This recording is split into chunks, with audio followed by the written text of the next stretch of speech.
Never leave a fallen warrior behind, ever. Off the battlefield, Wounded Warrior Project operates with the same goal.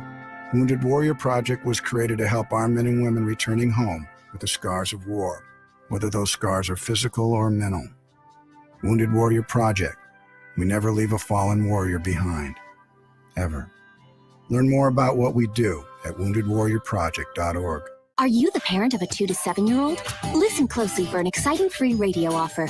By now, you've probably heard of ABC Mouse, the Parents' Choice Award-winning online learning program that's actually changing the lives of early learners everywhere. ABC Mouse is like a little one-on-one teacher. It has helped her so much. Right now, we're offering a special radio promo to try it free for a month, but you have to go to abcmouse.com/radio to claim your free month. That's abcmouse.com/radio. Sponsored by Age of...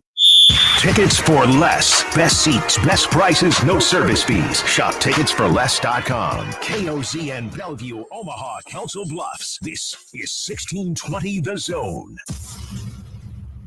A crossover is crossover dribble. Sing for the crossover. Kyrie Irving, crossover in the lane. One of the most famous crossovers of all time. Behind the back, an ankle breaker on Chris Paul. Crossover. Double crossover. The crossover continues to evolve. Crossover is powered by Little Concrete Repair in Omaha at littleconcrete.com. Good morning. What's wrong? He switched. He has a game hat on. We were wearing a San Diego hat, day. and we switched right as the crossover was starting. Wait, did he? Yeah, he put the Atlanta hat on. Why'd you do that? Because this hat does not show up well on the camera. The audience would just be staring into Look a at glare. Josh. Josh cares about You're the not on a show. green screen. No, but What are you talking He's about? right though. Look, the light bounces off of this Okay. city Padres City Connect hat, and it doesn't look great on camera. Look at that. You see what he did? He has his pre-show hat, and then he has his game show hat. That's sometimes This hat is a costume. Sometimes you're a major leaguer and you get so many hats and you wear the wrong one during the game. That was almost Josh, but he remembered. You remember. Sometimes your teammates know that you're wearing the wrong hat and they don't tell you. It happens. Okay, does the hat have to match? We had this discussion yesterday. So I was wearing a black polo the other day, and I really wanted to wear this hat that has some blue in it, but I'm like, that's frowned upon. Nick said the trend is back where you could wear brown shoes with blue pants. Oh, yeah. Like you could. I think that's the only option. But I don't think, like, if you were wearing you got a gray quarter zip on, or I guess a polo. Mm-hmm. I'm trying to think of a hat that would not match with that. Like that one goes, but like Josh could not have a blue, like the blue Braves hat. Like, I don't would not be good today. I tend to look at it like you can't wear like the hat Josh is wearing right now, the fitted MLB hat. I don't think you could wear that like with a polo. You know, you got to go, if you're wearing a hat with a polo, it's got to be like a golf hat. You got to look like you're going out there playing golf or something like that, or just no hat at all. But sometimes it's not an option for the people who don't have the hair tightened up the way that they want to. And you get exposed when you come in here and you're on camera. Yeah. And you go, man, when I left the house this morning, I thought I looked pretty good. Yep. Yeah, not so much. Sometimes you're in between haircuts and you got to take your hat off for the national anthem, and you're like, uh-oh, people are probably seeing this. People are definitely looking at me during the anthem. This is not good. You can feel all those people staring at you. Oh yeah. They just look and look and look. Yeah. I could feel that for sure. How many first pitches last night? 4. Thank you for asking. Pretty low. Yeah, that is low. Is a nice number. Nice number. Usually Connor walks out there, Josh, and there is a parade of people behind him. Not just one or two, not just a trickle. It's like an army. It's really a tough deal to organize. You know, you got to get all the people down to the field, and you got to get them lined up. You got to tell them kind of what to do. Sometimes they don't listen 100%. You know, you don't get 100% collaboration every time. But yeah, we usually get them in, get them out pretty good. You do. We threw some strikes last night. All right. It was a good group. You say funny things and we move on. It was a good group. Exactly. Question for both of you. Did you guys ever get sent away to summer camp? Ooh. No. What are you watching? I'm watching the NCAA the trailer, the deep dive. Yeah. Guess who shows up at the end? Dylan Raiola. That's exactly right. That is exactly right. Do you think that once Matt Rhule said to Joel Klatt, people in college football are going to know who he is. They had to they throw put him in the there. game. Look at there. He's hitting the horseshoe right behind Tommy Hill and right in front of Murphy. Preston Murphy. No, that's not him. He wouldn't play for Nebraska. That'd be amazing. Yeah, Preston Murphy does not play Nebraska. What's Ashton Murphy. Sorry, Ashton Murphy. Definitely not Preston Murphy. Ashton Murphy opted into the Ashton game. Murphy made the video game. Guys, I know we're wondering, but Ashton Murphy made it. Yeah, Tommy Hill did too, and so did Dylon, which is good. Now, Amazing Daniel takes a picture of, this is my profile picture on Twitter. This guy on the radio is giving fashion tips and specifically about hats, and it's being a bucket hat. I've been told, this is from other people, not me, that I do the bucket hat pretty well. Maybe I need to reevaluate. I will say that. I think you have the head. It's a vibe. The head to hold the bucket hat. It's a vibe. It's you gotta. And sometimes I end up wearing the floppy hat at night. It doesn't work. I know. I think a fat head looks good in a bucket hat. Many would call you an influencer. I believe there were some paparazzi around this town of ours taking pictures of other 1620 The Zone employees wearing bucket hats. Interesting. Over the weekend. Interesting. So yeah, I would say that I'm a bit of an influencer in that regard. That's okay. Back to my original question. Yes, go ahead. Did you guys ever get sent away to summer camp? Oh, no, I did not. Did you ever go to summer I was camp? kind of jealous of the summer camp kids a little bit. I kind of wanted to go. You never, as a youngster, got sent away where you got homesick, and the only camp that I ever went to was Creighton basketball camp. So it's probably day camp. No, it was a stay overnight thing in a dorm. We stay in the dorms. Yeah, Did you get homesick? The one that's getting wrecked right now. I did notice that when I was going to the CWS the other day. Yeah, I don't know what it's called, but we stayed in there. Ooh, it was no AC. It was a dorm, all right. Some shenanigans going on. Not really. It was I was kind of young. It's usually when it starts. Yeah, there wasn't much. I didn't know anybody at the camp. How do you not know anybody at the camp? I just really wanted to go to the camp, so I signed up for the camp. My parents signed me up for the camp. I didn't know anybody at the time. How'd we do? I did okay. I think I got traded. Oh, they had teams like to the Danny Nee camp. No, I did same camp. We were all in the same league. But yeah, I got traded teams at one point. For a player to be named later. Yeah, I don't know who cash? I don't know what they traded me for. I didn't get the details on that, but all right. It's probably not a good thing if you got traded. So you never went to like a true overnight camp. No, that's what like in the woods. Yeah, in the woods. So I went to Catholic youth camp. No. Got a little homesick. And then I went to a horse camp just outside of Des Moines called Bortello's. Now what's a horse camp? You do a lot of horse things.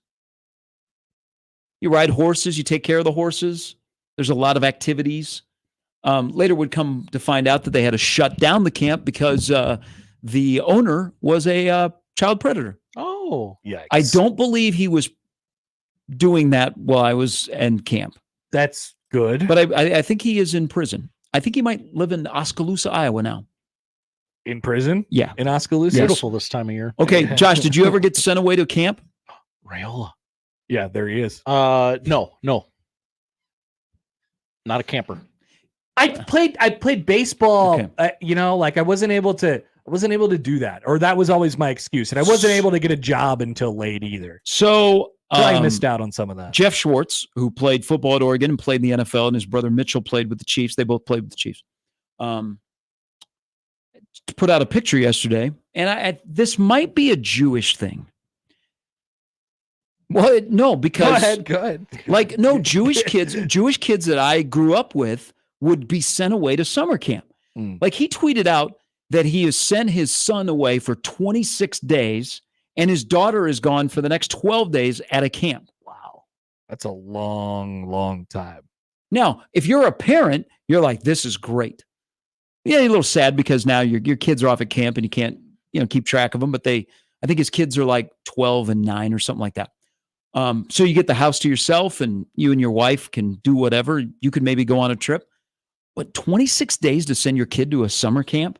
That's a long time. That's a long time. Are you paying for the whole thing too? It also might be an East Coast thing.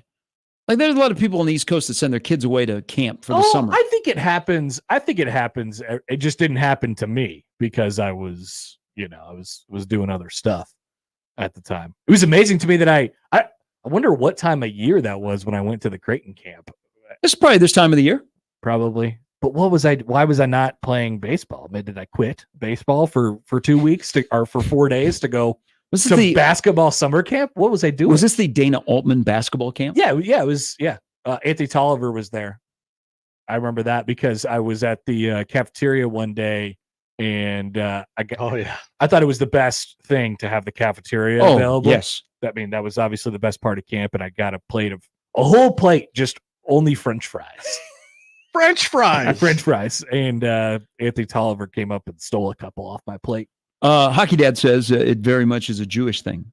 His son is working in Wisconsin. He'll be gone for 2 months. There you go. I knew some Jewish kids. I don't know if they ever went to summer camp or not. 26 days seems like a long time to go to a camp. I used to go to the J. Did you ever go to the J? I've been to the J, yes. Yeah. The J is awesome. Great place. Most of the kids that I knew that went to the J were not J. They were. I've seen they used to what, Josh? They used to funny phrase.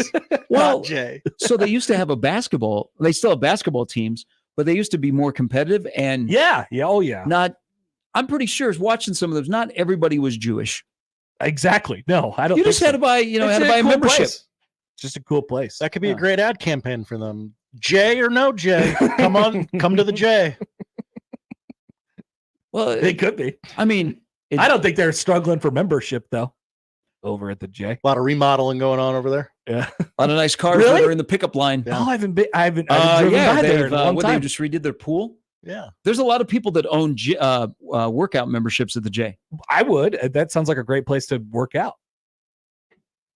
I didn't know that they were doing stuff over there. Nice. You got to check it out. Yeah, Hockey Dad echoes his thoughts. Hey, can we? Don J's at the J. I mean, Adam Sandler had a whole song about the J. Yeah.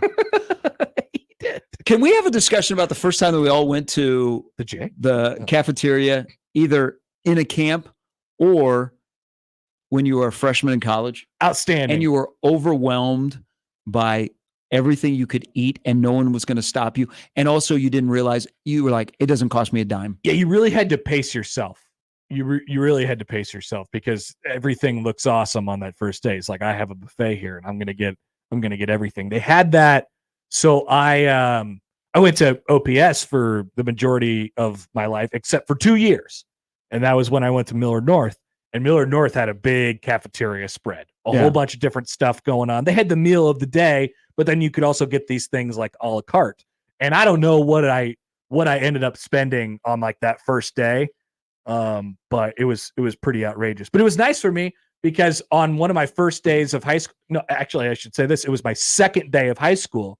I got braces, not the first day, Gary, the second day of high school, I got braces. And so I was really happy that they had mashed potatoes every day at the Millard North cafeteria. That was important to me.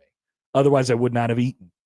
I think one of my first conversations with my parents after they dropped me off in Lincoln and my lone semester living in the dorms is that at the Cather Pound cafeteria, great one. They had RIP. They had like 8 different cereals. So they had the thing where you turned it, you put your bowl underneath and they turned it. But I was like, they got 8 different cereals. It's amazing. Cather Pound ended up becoming known for the place that did like you knew all of the places and what they did the best around campus.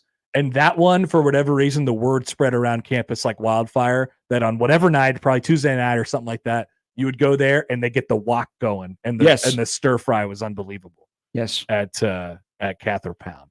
So you kind of just knew where to go based on whatever night, if you could swing it. My everybody talked about going to Selleck. Selleck was the best place to go for food. Yeah. I thought they were tearing Selleck down, but Nebraska football is going back in there in the end of the month. Oh, they already tore down the Cather Pound, dorms. So you gotta have some space over the summer. They don't need dorms. They got suites. Have you seen everything's a suite? Have you been in any of the suites in Lincoln? Yeah. Oh yeah. Hello. Yeah, I never lived in there, but my I had a group of friends that did for a variety of different years until we moved out and got our own. Do you know that there house. is one area where they have free laundry? Really? Yes, like one of the suites. Is this still the case? Yes. Well, it was like 2 years ago on a visit. Wow. That's a steal. I didn't mind throwing the 2 quarters in there. But what I did mind was the people who left their laundry in there long after it was finished. And so you had to pull it out and then put yours in and just leave there sitting on a table. There are rules of shared laundry facilities. There is. Thank you. There is. Amazing Daniel says, out of the 2 camps that I mentioned, it was not the horse camp that I expected to be a problematic one. Now, the Catholic youth camp, Definitely. The priest, he was more like he a couple of times got arrested at Offutt Air Force Base because he chained himself to the gates. He wasn't interested in like young children. He was more interested in causes. Well, the guy that ran the horse camp apparently was interested in... Yikes. Yeah. Yikes. Randy Bortello, you can Google it. It was a big story because it was a huge horse camp and like thousands and thousands of Des Moines area kids went there for the summer. Brandon writes in on YouTube. Hi, Brandon. Auntie Tolliver was my coach at camp. I remember our team name was the Ballers with a Z. And when he called out the Ballers with a Z, we all said, yeah. Ballers. Yeah. Hey, was Dana around very much? I remember him being there at the end, and they had, they gave away awards or something like that. So he's there at the beginning and at the end? I think so. I don't remember really seeing him much, probably because I was not the kind of player they were interested in. I got a text from a person who's run some camps before at the collegiate level and said, if you got traded, you're either the best player by a mile or complete ass. And which were you? I think that I was probably complete ass. I always blame my lack of basketball career taking off on the fact that because I was okay, shoot 3-pointers. That's pretty much what I did. But then during my freshman year, I discovered weightlifting right before basketball tryouts. And so I did basketball tryouts and I hadn't shot a basketball in months. I went to basketball tryouts and every shot I threw went over the backboard. I was like, I'm too strong for this now. I don't know what happened to me. I was terrible at basketball tryouts. And that was when my competitive basketball career ended. It was sad. Yeah, there were some pretty good teams when you were at Central, so I don't know. This was at Miller North. Oh. This was at Miller North my first 2 years. Yeah. No, I definitely would not have made the teams at Central. No. You couldn't make the team at Miller North? I kept shooting it over the backboard. He was too strong. Yeah, haven't you heard? I couldn't figure it out. I go, why is this going so far? You've been taking creatine? Yeah. I mean, the blue juice. The blue juice. It's doing the blue juice. Like at barber shops? Oh, Josh, you don't know about the Miller North blue juice? I don't. I can only imagine. Oh, yeah. Is this something I should ask Ike? You should ask the first principal of Miller North. I wonder what Ike would say about the Miller North juice, the Miller North blue juice. A Burke Bulldog does not know about the Miller North blue juice? Yeah, that's surprising to me. There's lots of things from high school that I should know that I don't. Wait a minute. I don't know about this as an outsider. Just blue Gatorade. No. It's just blue what else is in it, Connor? What else is in it? They would have the Gatorade cooler, and they would pour the Gatorade powder in there, and then they would get a hose out and put the water, and it would be in the locker room all day long, only for the athletes to drink. It was like it seems like there's more to this story. It was the free Gatorade spot. I don't know what they did with everybody referred to it as the blue juice. I don't know if I'm overstepping some lines here in high school territory, but that's out there. People know about the blue juice. I don't know anything else about it.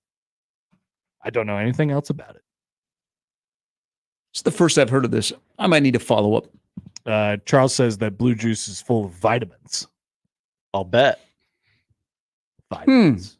Like Flintstone vitamins. Let's see. I'm trying to think of your timeline now when you were at Miller North and their success in sports. 06 to 08. There's some things lining up here. Oh, they were good.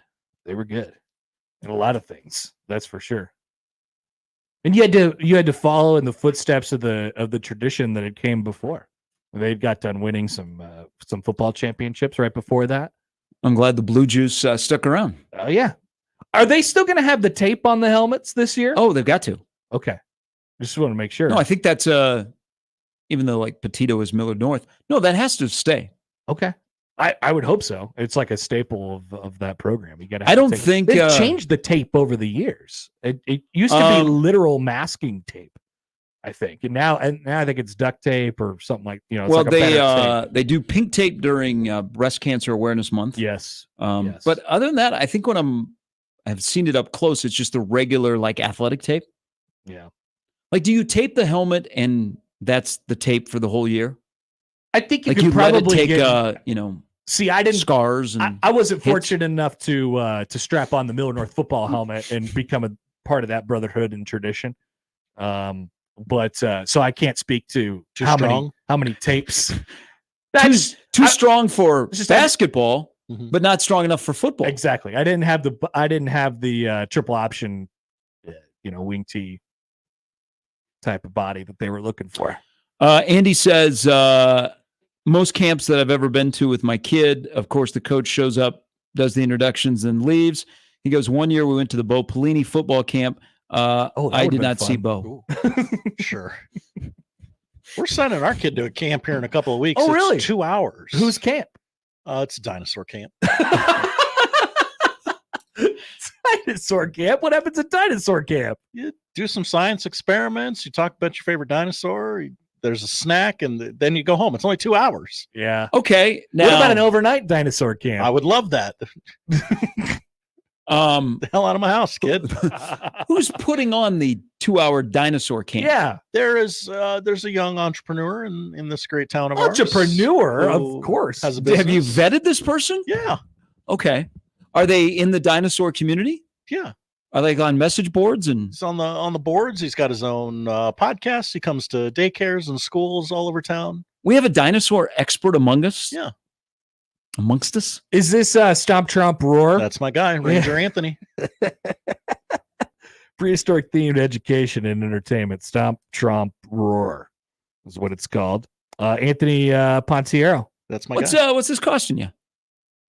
$25. Oh, I could tell you. That's a steal. I can tell you about the packages if you'd like. Yeah.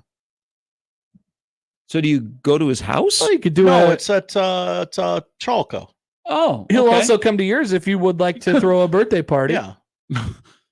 Okay. Or he'll come to he your. does a lot of school events. He'll come to your school. Does he charge to go to your school? Yes. I'm sure he does. Yes, he does. He'll do the volcano. The Okay. we all know and love. He kind of looks like Josh Peterson. He kind of does. Yeah. Look at him. Does it look like Josh? Great guy. Is Josh a dinosaur guy on the side?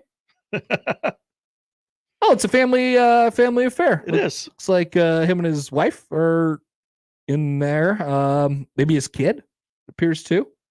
Do you get anything else? He's got like a T-shirt, a dinosaur, memories to last a lifetime. There was a T-shirt. I believe there will, of course, memories. The most fun part is making them, of course. And I believe there's a goodie bag going home with the kids. Now, if you say if you're Anthony and your bio on the website is asking you what your favorite kind of dinosaur is, you feel like you have to come up with something good. Yeah, you can't just say T-Rex. So he said Spinosaurus, but I love herbivores, is what he said. And I'm like, yep, this guy knows what he's talking about. He also likes the Jets. Like the football team? Like the New York Jets? The New York Jets. Oh, okay. That's in his bio? Yes, he loves Husker football and the New York Jets. Something to talk about. Big Johnny Mitchell fan. Is that I heard you were yeah, Scott Frost. Aaron Rodgers. I heard you were a Jets guy. Let's talk about it. Now keep in mind, the answer to this question. You listen to Francesa today? Will determine whether or not I leave my child with you. Aaron Rodgers, yes or no? Unclear. So are we excited in the house? Oh, yeah. Absolutely. He got to... When last time Ranger Anthony came to his school, he got to dump the water in the volcano to mix with the vinegar. Is that what it is? I don't know. Whatever. I never made one of the volcanoes. He got to be like the kid that was picked. Big time. So is next year going to be an overnight camp year? Is he ready to go to overnight camp? Well, let's check the package. Mom and Dad are ready for him to go to an overnight camp. Colin says, please get the dinosaur guy and Bigfoot Harriet on the same phone call, please. Oh, let's go. You know that Is it almost Bigfoot no, season? we had it. Okay. They had to move it to Fauner Park because it had grown so much, and they've expanded the days. But the problem is, I wanted to go, but it was the same weekend as the spring game. So she felt like she did take some audience away from the Nebraska spring game that were out in Grand Island. Well, yeah, definitely. You got to be worried. You got to tiptoe around that. Her next thing, though, is that she would like to organize like an expedition of people that would like to go hunt for Bigfoots because, and I only know this because I'm on an email chain, there have been sightings along the Missouri River south of Plattsmouth. Whoa. No kidding. Mm-hmm. Now, I don't know, there've been some flooding. I don't know if Bigfoot got, drowned, but I hope not. she would like to have like a camp where people, sign up and they go searching in Nebraska for Bigfoot. Of course, that sounds fun. I think there was a potential Bigfoot sighting in Metro Community College yesterday. And people need to drop this whole, I'm going to go, golf for a weekend. No. Go find Bigfoot. Do something productive with your life. Yeah. Go learn about dinosaurs. Yeah.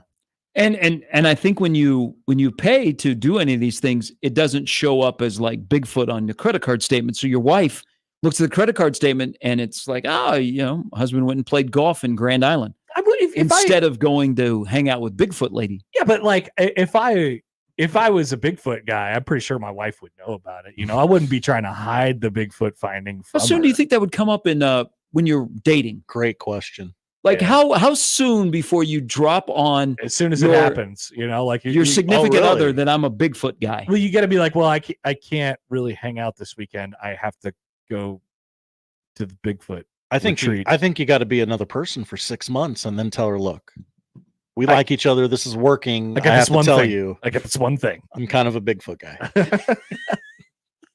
And then her reaction is key. Yeah. You're like, oh, no way, I am too. And then you live happily ever after. My wife didn't know I watched like professional wrestling for the first 6 months we were together. And then I was like, look, honey, it's time. Oh, you had the discussion? What was the reaction? She's like, oh. Okay. All right. Weigh the pros and cons here. Okay. Still in. Could you explain that to me further? Like, well, it's kind of like, like real life comic books, being played out in front of your eyes, good versus evil, yada, yada, yada. So she was not familiar with professional wrestling. She was aware of it. Sure. Have you guys been to a show live? And is that something she would do with you? I think she came once. Well, when you went to the AEW thing, did you go by yourself? No, I went with my brother and some friends. Gotcha. There were not a lot of ladies in that room. But back to the Bigfoot. I think back to the Bigfoot. That's a like when you spring that on your significant other. I think you have to have like a ring on the finger because that could be a deal breaker. Oh, come on. That's a long way in. Well, I mean, that might be how long can you hide being a Bigfoot aficionado? Oh, I don't think we should hide who we are. I think you just have to say right out front, I'm a Bigfoot guy. What a pie in the sky world you live in, Connor. Look, man, you'll find the right person. Put that on the bio and you'll be fine. Find the right person. I'm a big Bigfoot guy. The right person will have no problem with this. They're willing to put up with the and then you explain that we're either going to Hastings to the Bigfoot Museum or we're going to Fauner Park not to watch horses. We're going for the 2-day Bigfoot convention. The problem is not saying, hey, look, like I'm kind of into Bigfoot. The problem is like, no, you don't understand. I go to the convention and me and Harriet text on a daily basis. Like that's a little different. It's not just I believe in Bigfoot. It's I've been on expeditions to Southwest Nebraska to look for Bigfoot. Oh, okay. All right. Well, when's the next one? But maybe a show with dinosaur guy. What's his name? Rip Roar Tommy? Stomp Chomp and Roar, Ranger Anthony. Ranger Anthony, yeah. Is that his real name? Yeah, Anthony. I'm going to bet it is actually. Yeah. Is he a real Ranger? Unless his name is Josh Peterson. Either was Rick, so we're good. We could put those two together. Be fun.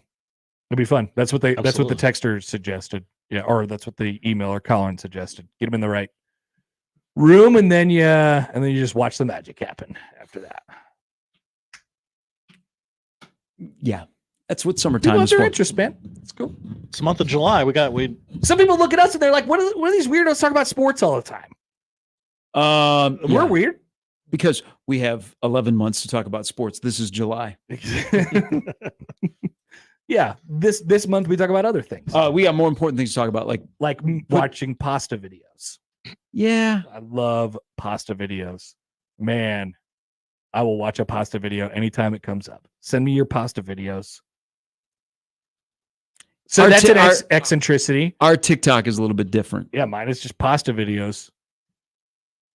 And, the occasional like popular thing, like the Haktua girl, it's kind of everywhere, but it's like Haktua, pasta. And in a couple of ways, they're like similar, but both make your mouth water.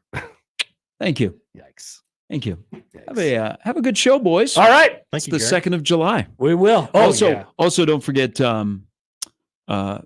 try this hack, not a hack, but a trick, and it'll change your life. Pour Rice Krispies on top of ice cream next time. That's what what Zesto does. A little crunch. They do? Yeah, the crunch cones. Yeah, but those aren't Rice Krispie though. Kind of. What are they? They are like crunch pieces. Like the crunch cone. The crunch cone is not Rice Krispie treats. It's kind of Rice Krispies.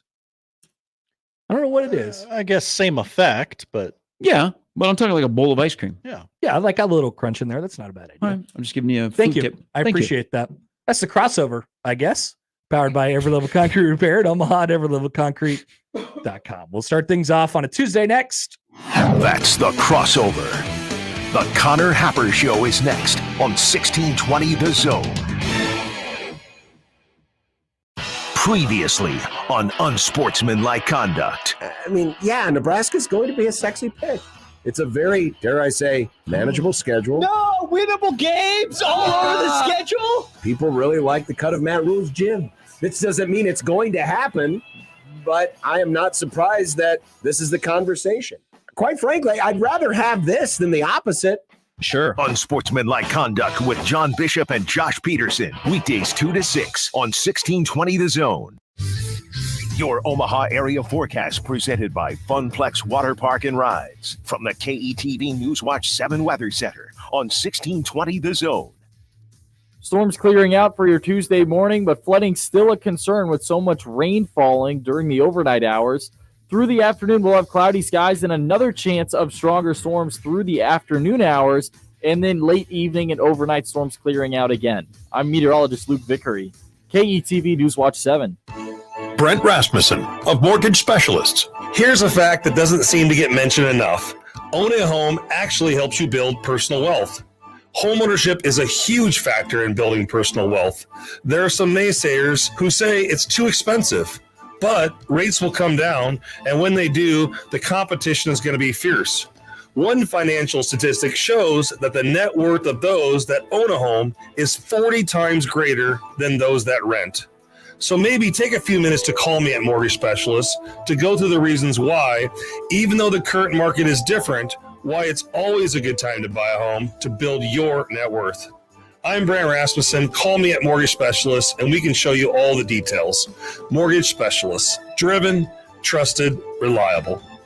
Click mtg-specialists.com. NMLS number 5918, Equal Housing Lender. Success in today's electrical market requires your company to be able to adjust to an ever-changing field. A partnership with IBEW Local 22 gives you that flexibility with access to journeymen, apprentices, proven training programs, marketing assistance, entry into markets not available before, ability to expand and contract with changing market conditions, and a benefits package for you and your employees. Contact Bob at IBEW Local 22 for additional details at 402-980-7596. Come see your Storm Chasers take on the Iowa Cubs at Werner Park on July 3rd. And stick around for one of the biggest fireworks shows in the Metro, presented by FNBO. Tickets at OmahaStormChasers.com. Everyone get on your feet, stir up the storm with family. I want to learn how to cook, but I keep ordering takeout. I plan to rearrange my closet, but I stopped after picking the clothes up off the floor. Accomplishing goals is hard, but when your goal is to learn a new language, Babbel makes it easy. In just 15 minutes a day, Babbel's award-winning language learning app will help you start speaking another language. Start having conversations in as little as 3 weeks. Comment tu t'appelles? Comment tu t'appelles?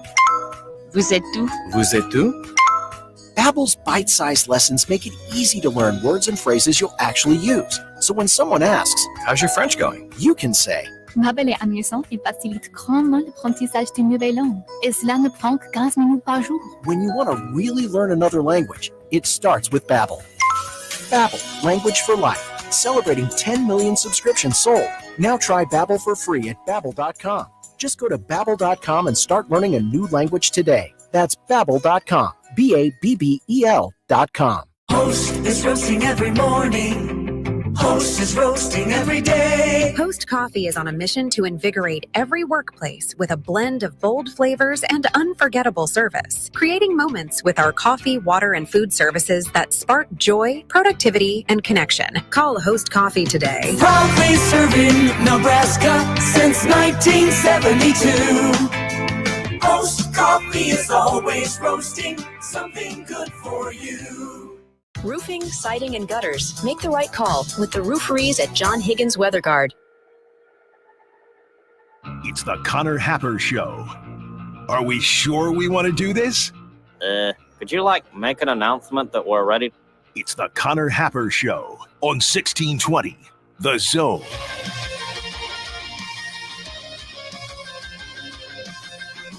Good morning. Welcome in. Happy Tuesday. It's the Connor Happer Show. You're on 1620 The Zone and on 1620thezone.com. Connor Happer, Josh Hodson with you. Hopefully everybody's basements stayed dry last night. So the further south you were, the more rain you got. So if you're north siders like Josh and I, that's right. You probably stayed free and clear. Yeah. You're probably saying, wow, it was nice to get that good heavy rain last night. Just a good heavy soaker. Yeah, but if you're on the south side of town, you're like, what are you talking about? I got like 8 inches in about 7 hours. It wasn't good for me. So hopefully the sub pumps worked, or you're able to get the shop back out. Hopefully not in the middle of the night last night. There is no official basement waterproofer of the Connor Happer Show. If you would like to be that person, that's right. Please call our offices. I wouldn't mind having that on the show because it's something that's happened to me a few times. That's one of those people that okay, I never want to have to call this person, but if I do have to call this person, I want them to be a very good, reliable person. That's right. You could be the official basement waterproofer of the Connor Happer Show. We would invite you to do so. Today on the program, we will have a chat with Allan Bell, as we regularly do at 11:30. Jacob Bigelow will join us at 1 o'clock. It was supposed to be coming off fresh off of a Jack Mitchell weirdo softball team playoff game, but Soft Lincoln rained it out last night. What happened to those fields over there? It seems odd to me. So very odd, very suspicious that these games could not be played. We'll still talk to Jacob at 1 o'clock about a variety of other things as well. We'll also have MLB reaction, overreaction today. Should be fun. Josh will be he'll be stepping out during the middle of the show today, when I'll be joined by Joey at noon, and then Josh will be back before the show ends so we can wrap it all up. So when Joey is here, we'll probably read some Joey tweets. That guy's unhinged on social media. And we'll do some MLB reaction, overreaction, and we'll do the whole thing. So business will continue as normal as Josh steps out for a brief moment. But don't worry, everything will be just fine. The show will just be a lot less funny when Josh is gone. But I guess Joey is here, so he's pretty funny. Oh yeah, you'll never notice. All right, that's good. Elsewhere in the sports world, last night, America, we suck at football, and now we suck at soccer. Who could have seen this coming? That the United States men's national team once again fails on an international stage. in their own backyard. We were like, we got to get this right before 2026. The World Cup is here. Guess what's going to happen? Not that. This has been the story, but we'll talk about this in a minute. This has been the story my entire life. Everyone's like, come on, we got to be better. We got to be better. We got to be better. And there's all these excuses like, it's not good at the youth level. Well, it's not, we don't have the type of players. We don't have the type of infrastructure. According to many, they have all of that now. And guess what? They still suck. Some might say they're even worse. They still crap their pants on an international stage last night. Are we not giving enough respect to Uruguay? No, I think Maybe we're giving not. the proper Okay, all proper respect. Maybe there's a bit of entitlement with the U.S. men's soccer team. So we'll discuss that and all the takes from last night because everybody gets fired up about soccer around this time of year, which is good. We will get to some other things today as well. I had a stream of consciousness topic last night that just came into my head. I don't know. I was feeling like awfully positive. Hashtag stream alert. Just stream of consciousness thought. Okay. We will get to Matt Rhule and the Joel Klatt podcast. We welcomed SMU to the ACC yesterday with a variety of different dignitaries. That was good. And so we'll have all that coming out on the show today. That's the lineup powered by the Rooferees, the John Higgins Weather Guard. Love to hear from you guys. 402-951-1620 on the 42 Degrees The Source hotline. You can call or text that number. Tweet at Happer Show, at Connor Happer on the JTech Construction Zone Twitter feed. You can email Connor and Josh O at 1620thezone.com on the Equitable Bank Zone inbox. Also, feel free to watch us on the YouTube, 1620 The Zone TV. You can find us there. Josh has got fun graphics all throughout the show, as he always does. Does a great job with those. And you can join us on zonetv.live. Zonetv.live. Zonetv.live. Leave a comment in the stream, and we will get to those throughout the show. So we'll hear from Matt Rhule in the stream as well today, and some video clips from the Joel Klatt podcast yesterday. Plenty to get to on a Tuesday as we roll things out here. It's the Connor Happer Show on 1620 The Zone. The Connor Happer Show. Who's pitching tonight? You Darvish, having a great year. The Connor Happer Show. I know about that guy. On 1620 The Zone. What a mess. Omaha's most listened to all sports radio station. Again and again and again. 1620 The Zone. Hi, this is Doug Nodgard with Equitable Bank. Great service never goes out of style. When the digital age dawned, many said computers would be able to handle many of the interactions that used to take a person. Boy, were they wrong. How many times have you called your bank and gotten a recording to press 1 or 2? Not at Equitable. Not only does Equitable answer your call in the first ring, it's answered by a human being. That's because Equitable Bank values its customers. Equitable Bank, we take banking personally. Member FDIC. How do you celebrate the expansion of Lindley Clothing with the addition of Well Suited? Well, you have a BOGO 50% off sale. Right now, Lindley Clothing, buy one, get one 50% off sale on suits and sports coats. Buy one suit or sports coat at regular price and get a suit or sport coat of equal or lesser value at 50% off. Now, the sale is going on now, but it ends with a bang on July 3rd. If you haven't been to Lindley Clothing, get there now and check out Well Suited as well. More sizes, more styles, more selection. In the Linden Market at 132nd and West Dodge, you'll enjoy easy access to Lindley Clothing. Hi, I'm Nick Bermel, owner of Royalty Roofing. The recent storms wreaked havoc on our community. Our team at Royalty Roofing is here to help. We're local, skilled, licensed, and bonded. We work for you to ensure you get the funds you deserve and make sure that the work is done to your satisfaction. Don't take risks with your biggest investment, your home. We are Better Business Bureau Integrity Award winners and Best of Omaha winners. Cover your roof with Royalty. Visit us today at royaltyroofing.org. ZZ Top, the Elevation Tour. October 1st, Liberty First Credit Union Arena. Playing all their classic hits. ZZ Top. On sale now at libertyfirstcreditunionarena.com or at the box office. If you're a licensed real estate agent in Nebraska or Iowa looking to take your career to the next level, Modern Real Estate is seeking outgoing, high-energy individuals to join the team. Whether you prefer a salary-based, commission-based, or hybrid compensation structure, they have options to fit your needs. With leads provided, you can focus on what you do best, closing deals and achieving success. Don't miss out on this exciting opportunity to work with a dynamic and innovative company. Email your real estate experience to Tyler@modernrealestateco.com and start building your future with Modern Real Estate today. All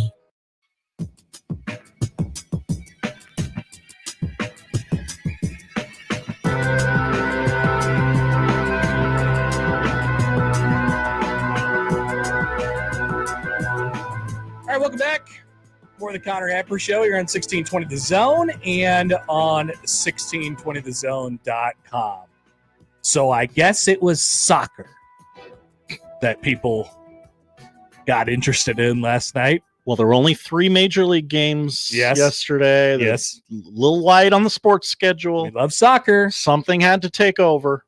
Soccer is taking off in this country. Has been for decades. Kansas City is the soccer capital of the United States. It's a World Cup host city. It's a World Cup host city. And so they played Uruguay there last night, or Uruguay, whichever way you'd like to say it, last night in the Copa America tournament, and lost. Now, I did not watch this live, but I love when people have the soccer takes. I love when people have, because they're all, throughout my entire life, it has been exactly the same after every important international match for the United States men's soccer team. The reaction is always the same. This is not good enough. Here are the reasons why we need to fire this person. And then, we move on to the next thing. Now, there's some real stakes attached this time, right, Josh? They're hosting a World Cup in a couple of years. They're going to get this thing right. Host country gets an auto bid. Yeah. So, I mean, but is it good enough to just be in it, to just be there? Many would say some no. Are saying no. Andrew writes in on the JTech Construction Zone Twitter feed. Hi, Andrew. 7 wins, 1 draw, 6 losses since Greg 2Gs, by the way. Yeah. Berhalter came back as the coach. The fact that they even have to have a conversation of keeping him, keeping his job as a joke. This is supposed to be the golden generation of U.S. men's soccer, and they went out in group play. Okay, now hear me out. Once again, I'd like to hear from some people who know maybe a little bit better of what they're talking about, but hear me out. Impossible. Hear me out. No, I will admit up front. I'm not in tune with these things. What is the Copa America? I don't even have any idea. It's a tournament of the Americas. It seems important. Yeah. And when the U.S. plays on an international stage, obviously you'd like to win. But everyone keeps saying that. What Andrew just said on Twitter, they keep saying that. They keep saying this is the golden generation. Yes. Why do they keep saying that? That exact phrase. Why do they keep saying that? I'm going to guess, and again, just guessing. Sorry if I'm wrong, soccer fans. This is the generation playing now is the generation that grew up as the first generation of like, okay, America's really going to try with soccer now. This is they've put infrastructure into it. They've put money into it. Like their players don't generally play in the MLS anymore. They're playing in the big leagues, in the European leagues. Yeah. So theoretically, they have better players, right? Right. So what does this tell you about their situation? If they have better players and they are investing into it, what does this tell you?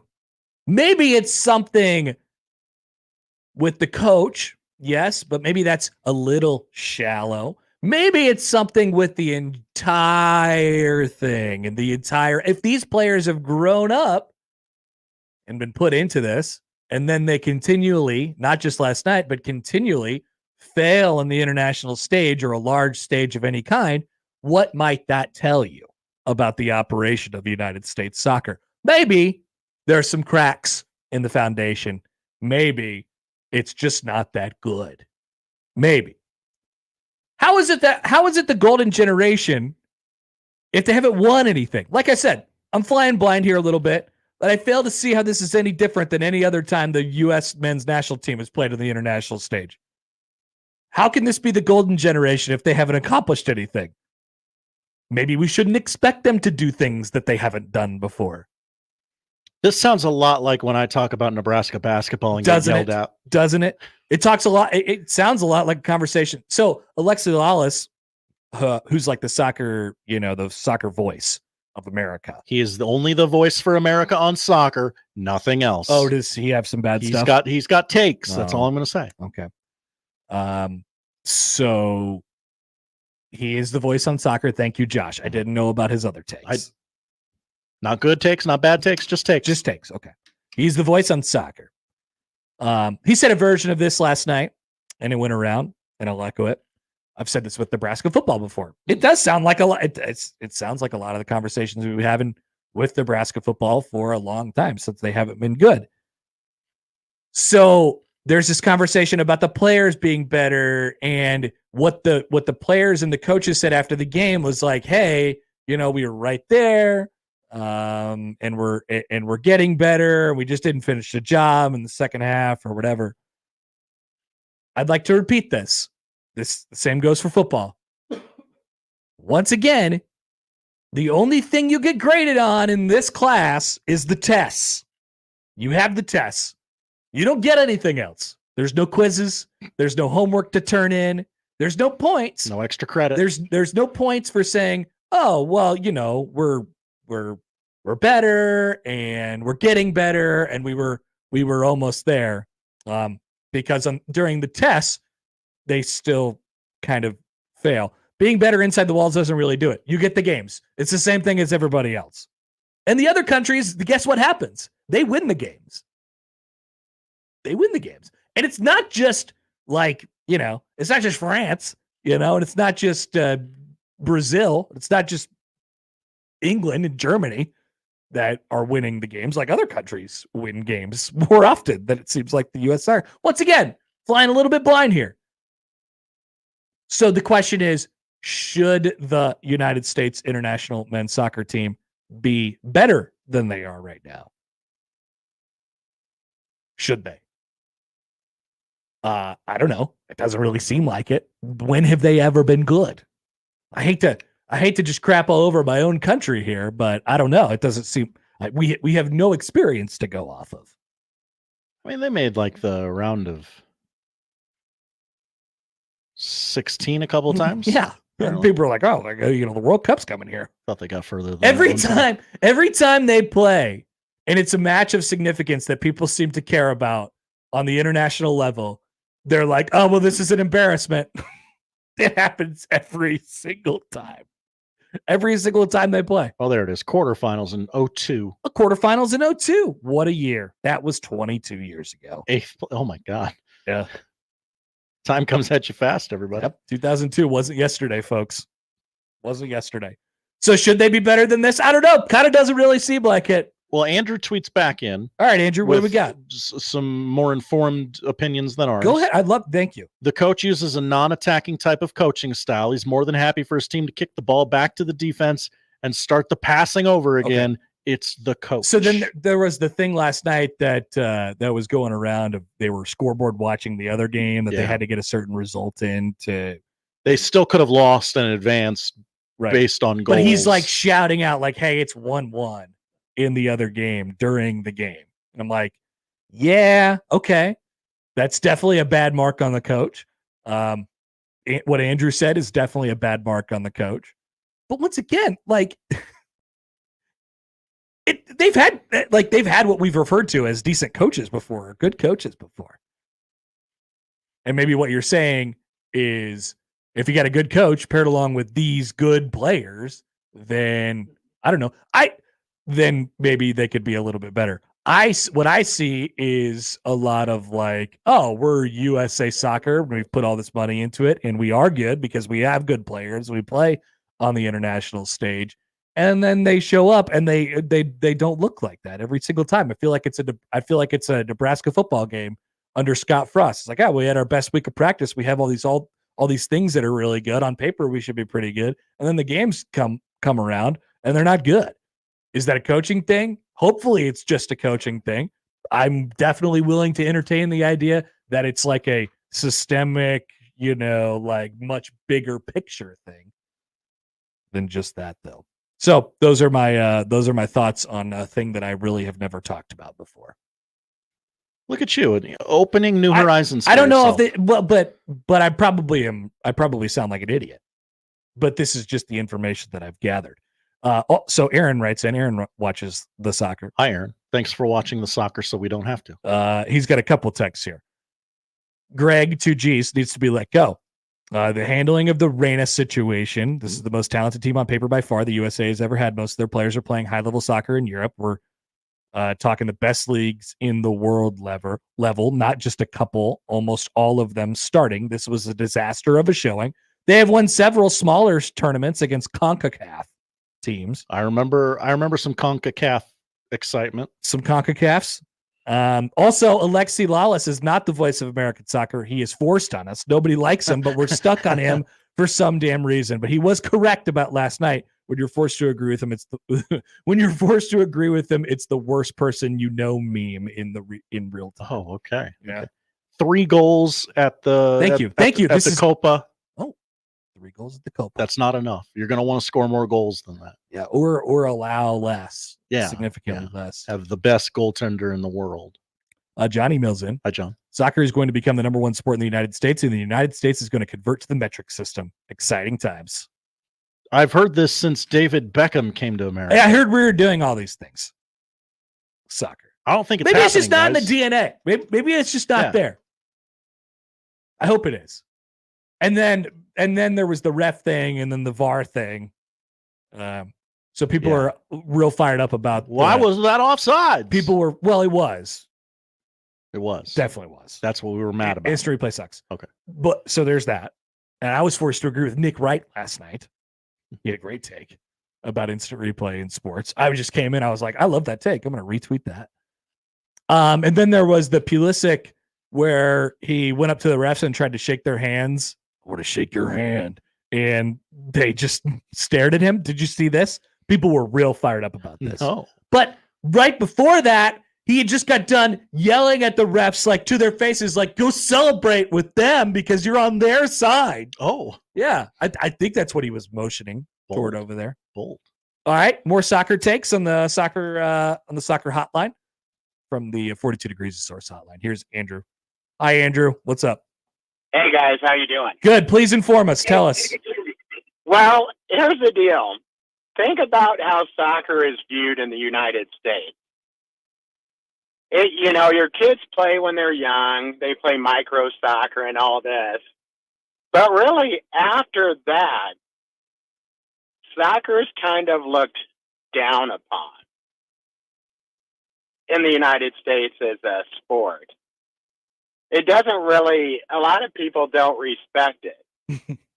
And, we have the best of everything.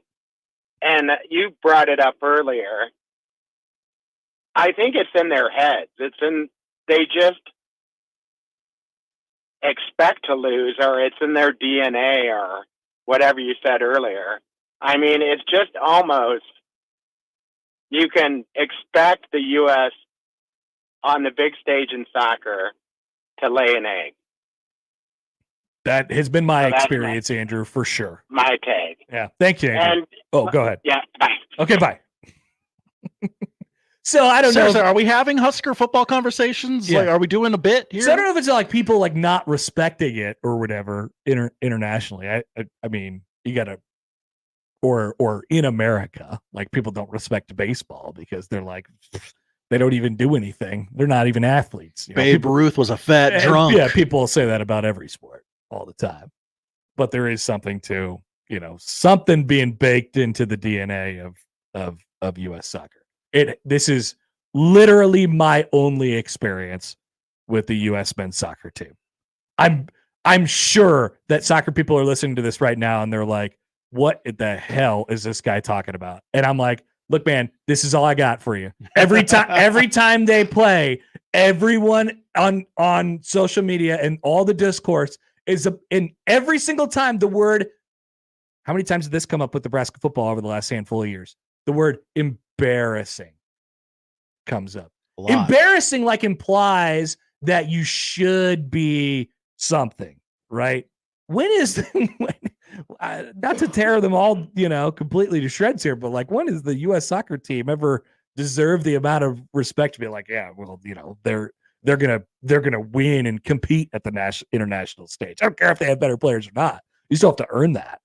So they kind of, I don't know. It feels like to me, maybe it's baked into into the DNA. Maybe it's a little entitlement. Maybe there's a little like carrying themselves. Hey, we have this USA thing. Also, they don't play to the playing style thing before. Like they don't like, we talk about in college football or in college basketball all the time. Like you play to what your fan base likes and the type of football that Nebraskans can enjoy and all that stuff. It definitely doesn't feel like they have a coach who understands that whatsoever.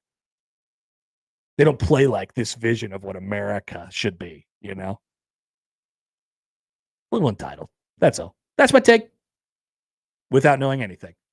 Thank you for listening. I appreciate it. I appreciate you willing to come out here today and have a take. Thank you. It's very easy to talk about things that you don't know anything about. That's great. You could just hide behind the things that you don't know anything about. Sal chimes in. Hi, Sal. Bad organization. We got the Jimmies and the Joes. All right. Well, let's see it. They better hire the right coach. If that's what this is, then they better hire the right coach, and they better be good in 2 years, because that's what everybody's expecting, right? Little part of me feels like maybe it's not just that, but interesting. Once again. All right, quick timeout here. We'll come back 11 o'clock hour. Allan Bell will join us at the bottom. Still, we can have random ruminations from my brain from last night. A little stream of consciousness topic. Matt Rhule on the Joel Klatt pod and plenty more on the Connor Happer Show on 1620 The Zone. Live from the Host Coffee Studio, this is 1620 The Zone. Hey, you hear that? That's the sound of loose change in your pocket reminding you to buy a 99-cent medium fountain drink from Casey's. So the next time you hear this, you already know where to go. 99-cent medium fountain drinks. It's not crazy. It's Casey's.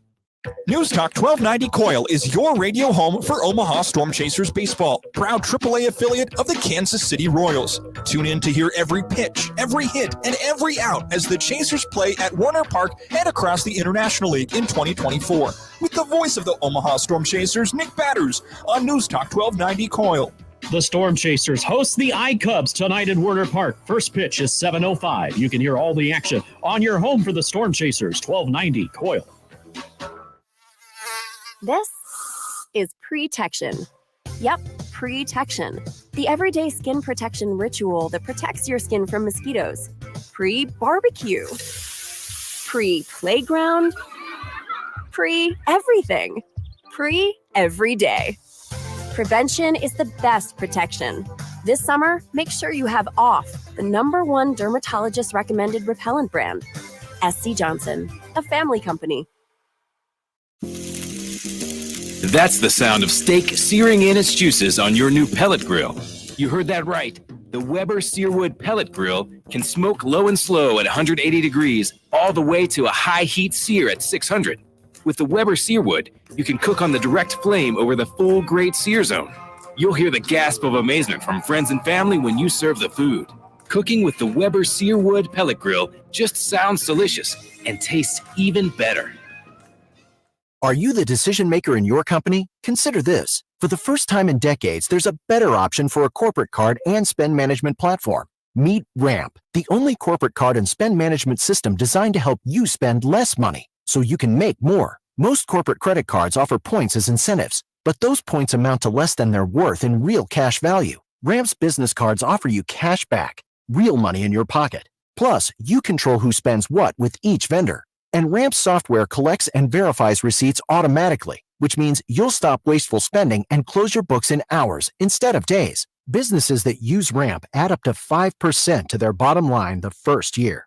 If you're a decision maker, adding Ramp could be one of the best decisions you've ever made. And now get $250 when you join Ramp for free. Just go to ramp.com/sports. Ramp.com/sports. RAMP.com/sports. Cards issued by Sutton Bank and Celtic Bank, members of FDIC. Terms and conditions apply.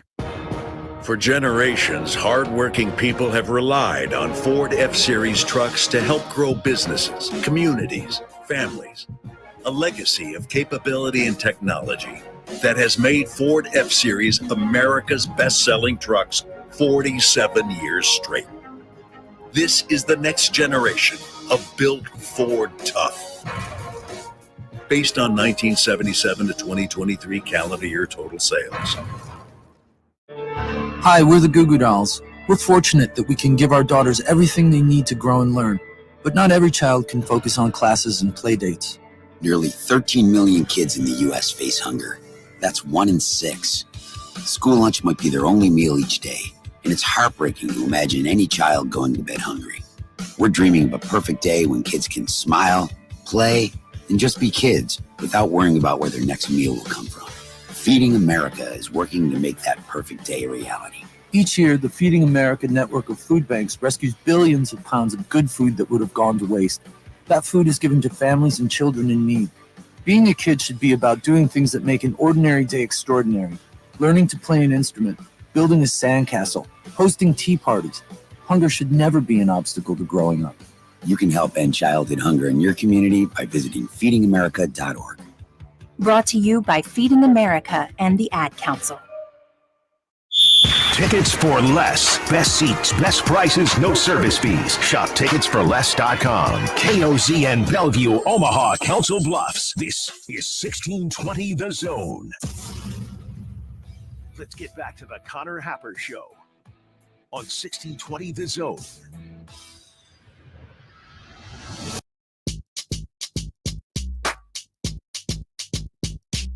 All right, welcome back. Connor Happer, Josh Hodson with you.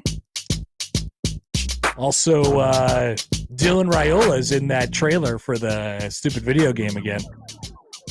Just thought I'd mention that. Have you seen it? He's in it. Have you heard about Dylan Raiola? Jumps up, pats that horseshoe. Also, speaking of the stupid video game, Andrew tweets in at Happer Show on the JTech Construction Zone Twitter feed. Hi, Andrew. So, apparently, part of this game, and I haven't dove into it yet.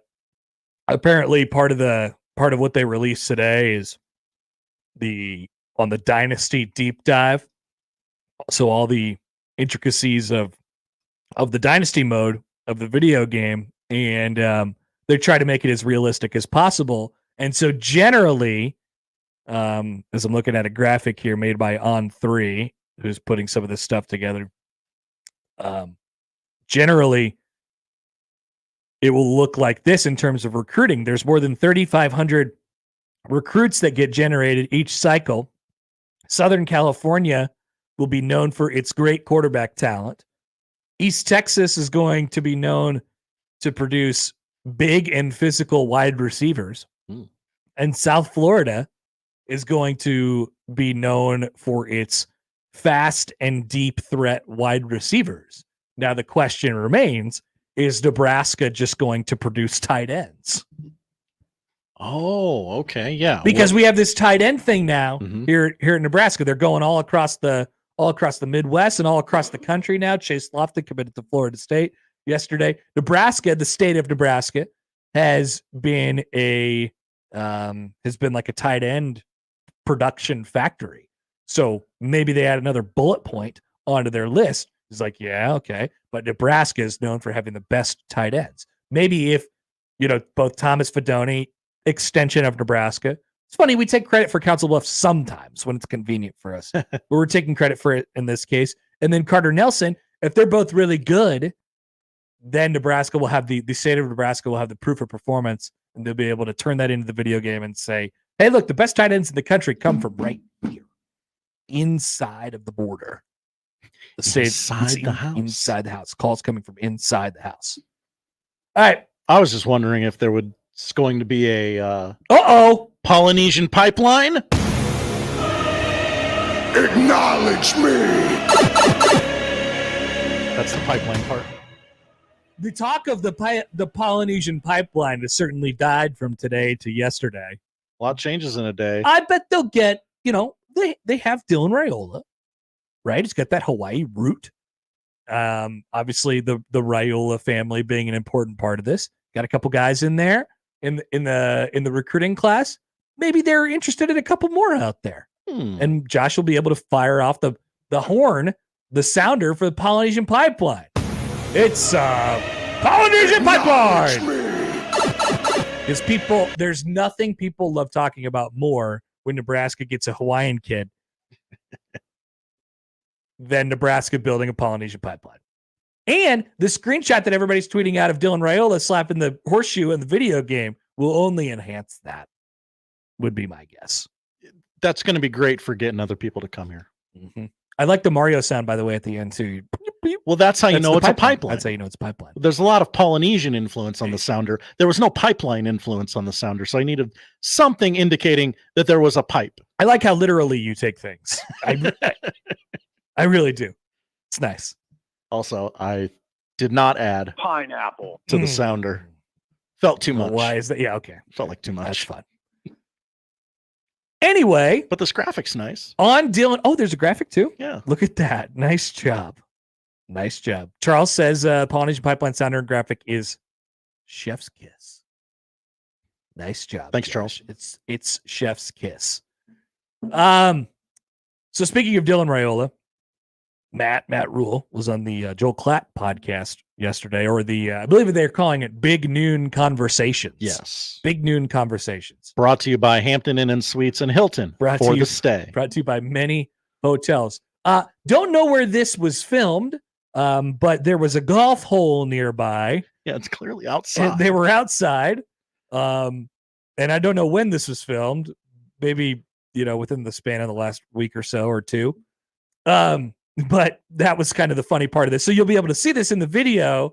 So keep in mind how Matt Rhule has kind of towed the line on Dylan Rhule throughout his first few months on campus. Maybe he'll play. Yeah, I don't know. During spring ball, it's like, yeah, but keep in mind, we're going to need 3. I got to get all these guys ready. That's the coach's job. I got no problem with it. But we all say Matt Rhule, hey, you could say whatever you'd like, but, this guy's going to be the starting quarterback. And so keep in mind that as I play this for you here in just a second, and what he's about to say about Dylan Rhule when asked by Joel Klatt. Josh, are we ready? Yes. Okay, here we go. He has a unique feel for the game.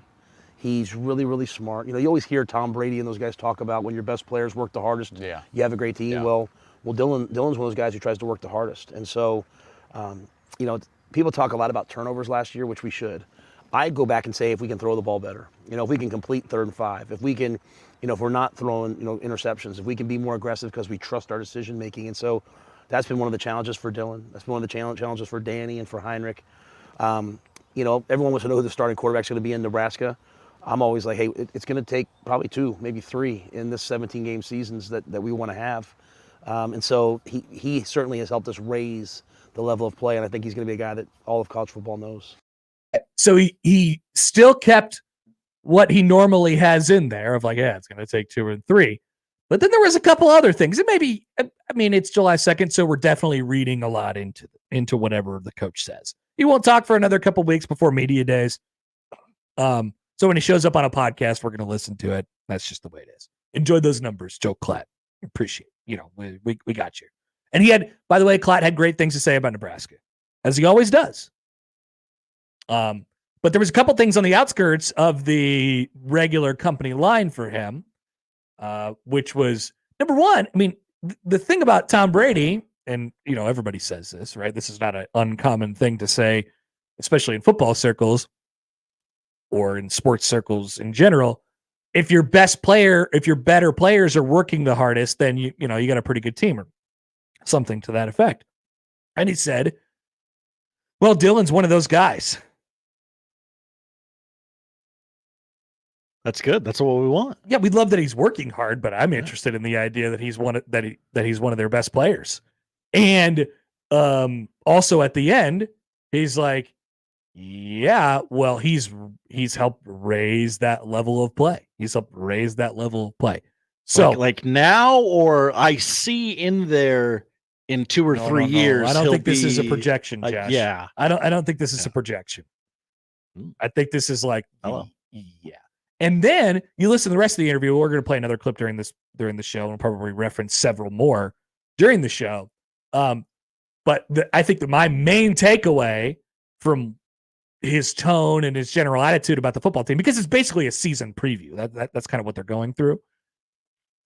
The confidence in which he talks about not only this team and the path that they're on and all that stuff is Josh, another light doesn't work anymore. But yeah.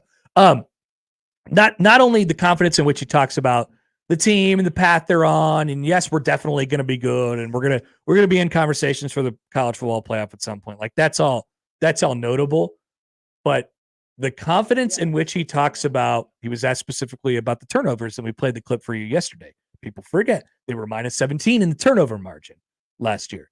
He goes, "We are not going to be that this year. Full stop. We are not going to be that this year. We are going to be that this year, not," is what he said. And he said, if we are, then I'm going to be out playing golf because they're going to fire me, and they should.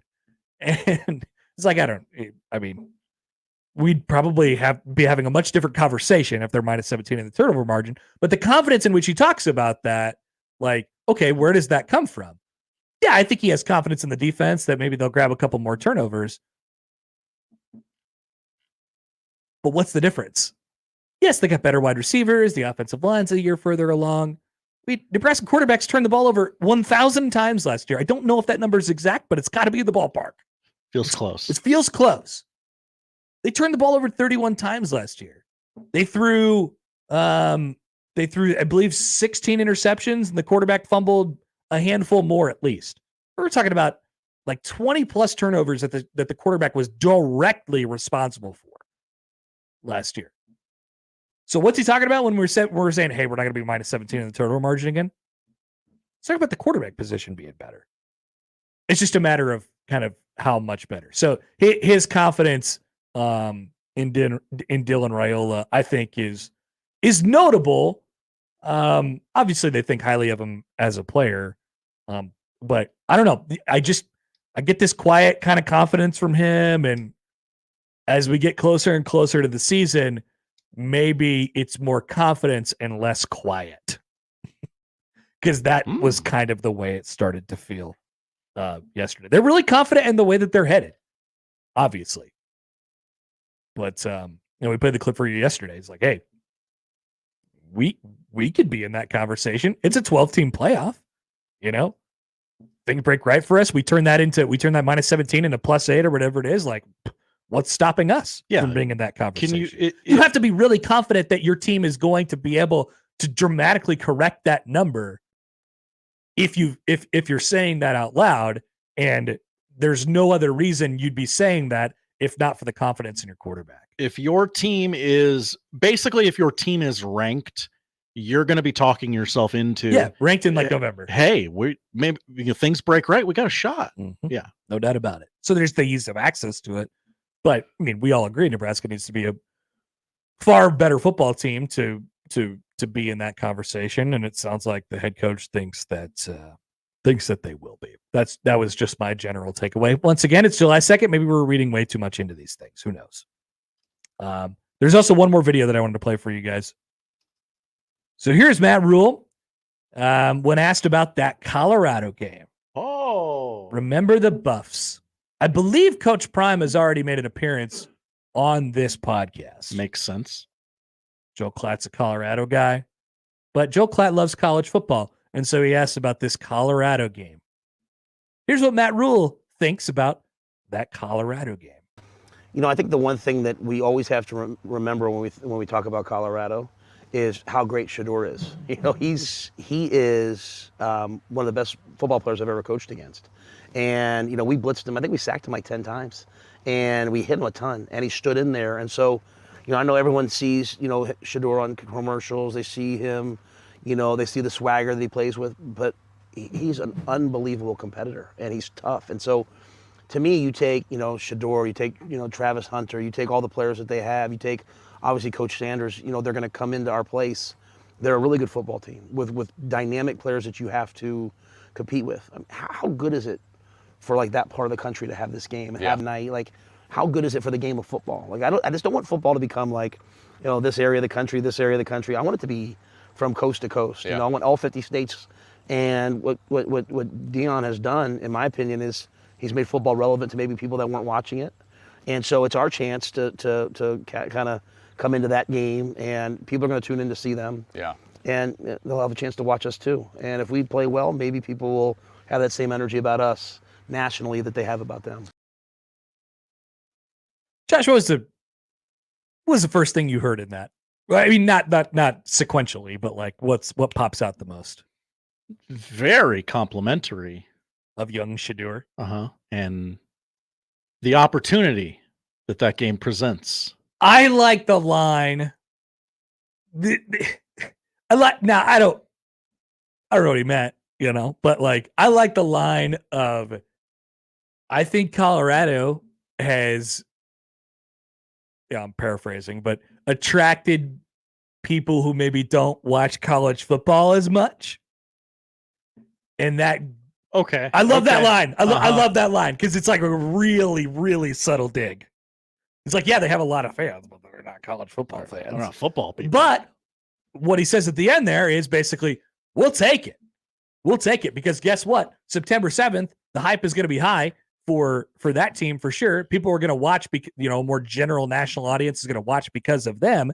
And then guess what? They'll look at Nebraska and they'll say, whoa, that team is kind of interesting. Why am I watching this team? When I am interested in this team and that quarterback and those players, they play harder, they play faster. They do more things right. Like that's how he's viewing it in his mind. And he is, of course, a college football, like global college football lover. So yeah, of course he views it in that way. Got to get his opinion on Travis and Taylor. Yeah, that's a lot of new football fans. He's the kind of guy that has probably takes on just about everything. Yeah, I would imagine he can give you a thought, and if not, he'll spin it back into something else. At one point, he was asked about the Big Ten and kind of what he learned from year one and all this stuff, and he was talking about how it went for Nebraska last year. He did the whole thing about the -17, and then he was like, people don't talk about the weather enough in this conference. And he just spun off into that for 30 seconds. So we played probably 5 games where 2/4 of the game, 50-mile-an-hour wind coming right at our face. And I was talking to Kirk Ferentz, and I love Kirk Ferentz. And he's a great ambassador for the sport. He's doing that whole thing, which is great. Speaking of the Buffs, September 7th, by the way. Speaking of the Buffs, we have our first preseason media poll. Yes, we do. From the Big 12. Did you know Colorado's in the Big 12 now, Josh? I had heard rumblings. Had you heard that Texas and Oklahoma are no longer? Yes, I was familiar with that. So there's a lot of interesting little nuggets in here, but let's start with the Buffs since we were just talking about them. Why would you start with the 11th place team, Connor? So how could you be 11th how could you be picked 11th in the Big 12, but also be like the 15th best team on the NCAA football EA Sports game? Seems like it would be impossible to be both. I love what's brewing here with them because there are people, and I think there are reasons for both. I think they have upgraded talent at Colorado. I think they have addressed some of their needs. I think depth is still a concern, and obviously proof of performance is a giant concern for them. But I think there's reasons to be high on them. I think if you look at it as a whole, and maybe more just like on paper, that should be a better team than it was a year ago. But I think there's an argument to be made that, okay, you have to do it. You have to have success doing it. And there's probably a vibe with them of like, you have to probably win some games early and then get on a run. Rather, like if they lose out of the gate to North Dakota State, or if they lose out of the gate to Nebraska, it could spiral and can get out of control for them in their first year back in the Big 12 now. Like I said, they were picked 11th in the Big 12 Conference. By the media who cover by the Big 12 stinking Conference. media. By the stinking media. Utah. So I wonder what the spread of votes was on Colorado. I wonder if anybody picked them to win. Oh, I wonder if okay. anybody picked them to finish last. It looks like they did not get any first place votes. It looks like the first place votes are. Okay, yeah, there tell is me. a delineation I don't have of this. those. Yeah.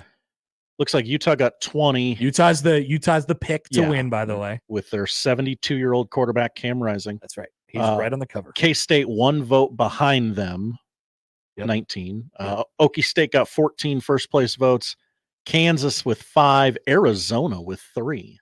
Okay. And their new head ball coach.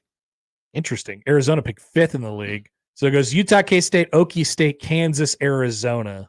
Iowa State at 6. I know a lot of people locally wondering. Oh, yeah, sure. Iowa State. Why not?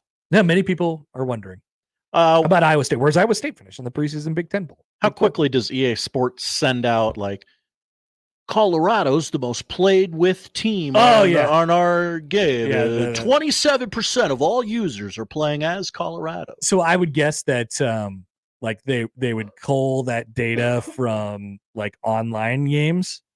And you know who plays like online against other people? Children. And you know who loves Colorado? Children. Yeah. I would imagine they would be by far the most played with team in that specific environment. Arizona State, by the way, picked last in the new Big 12. Uh-oh.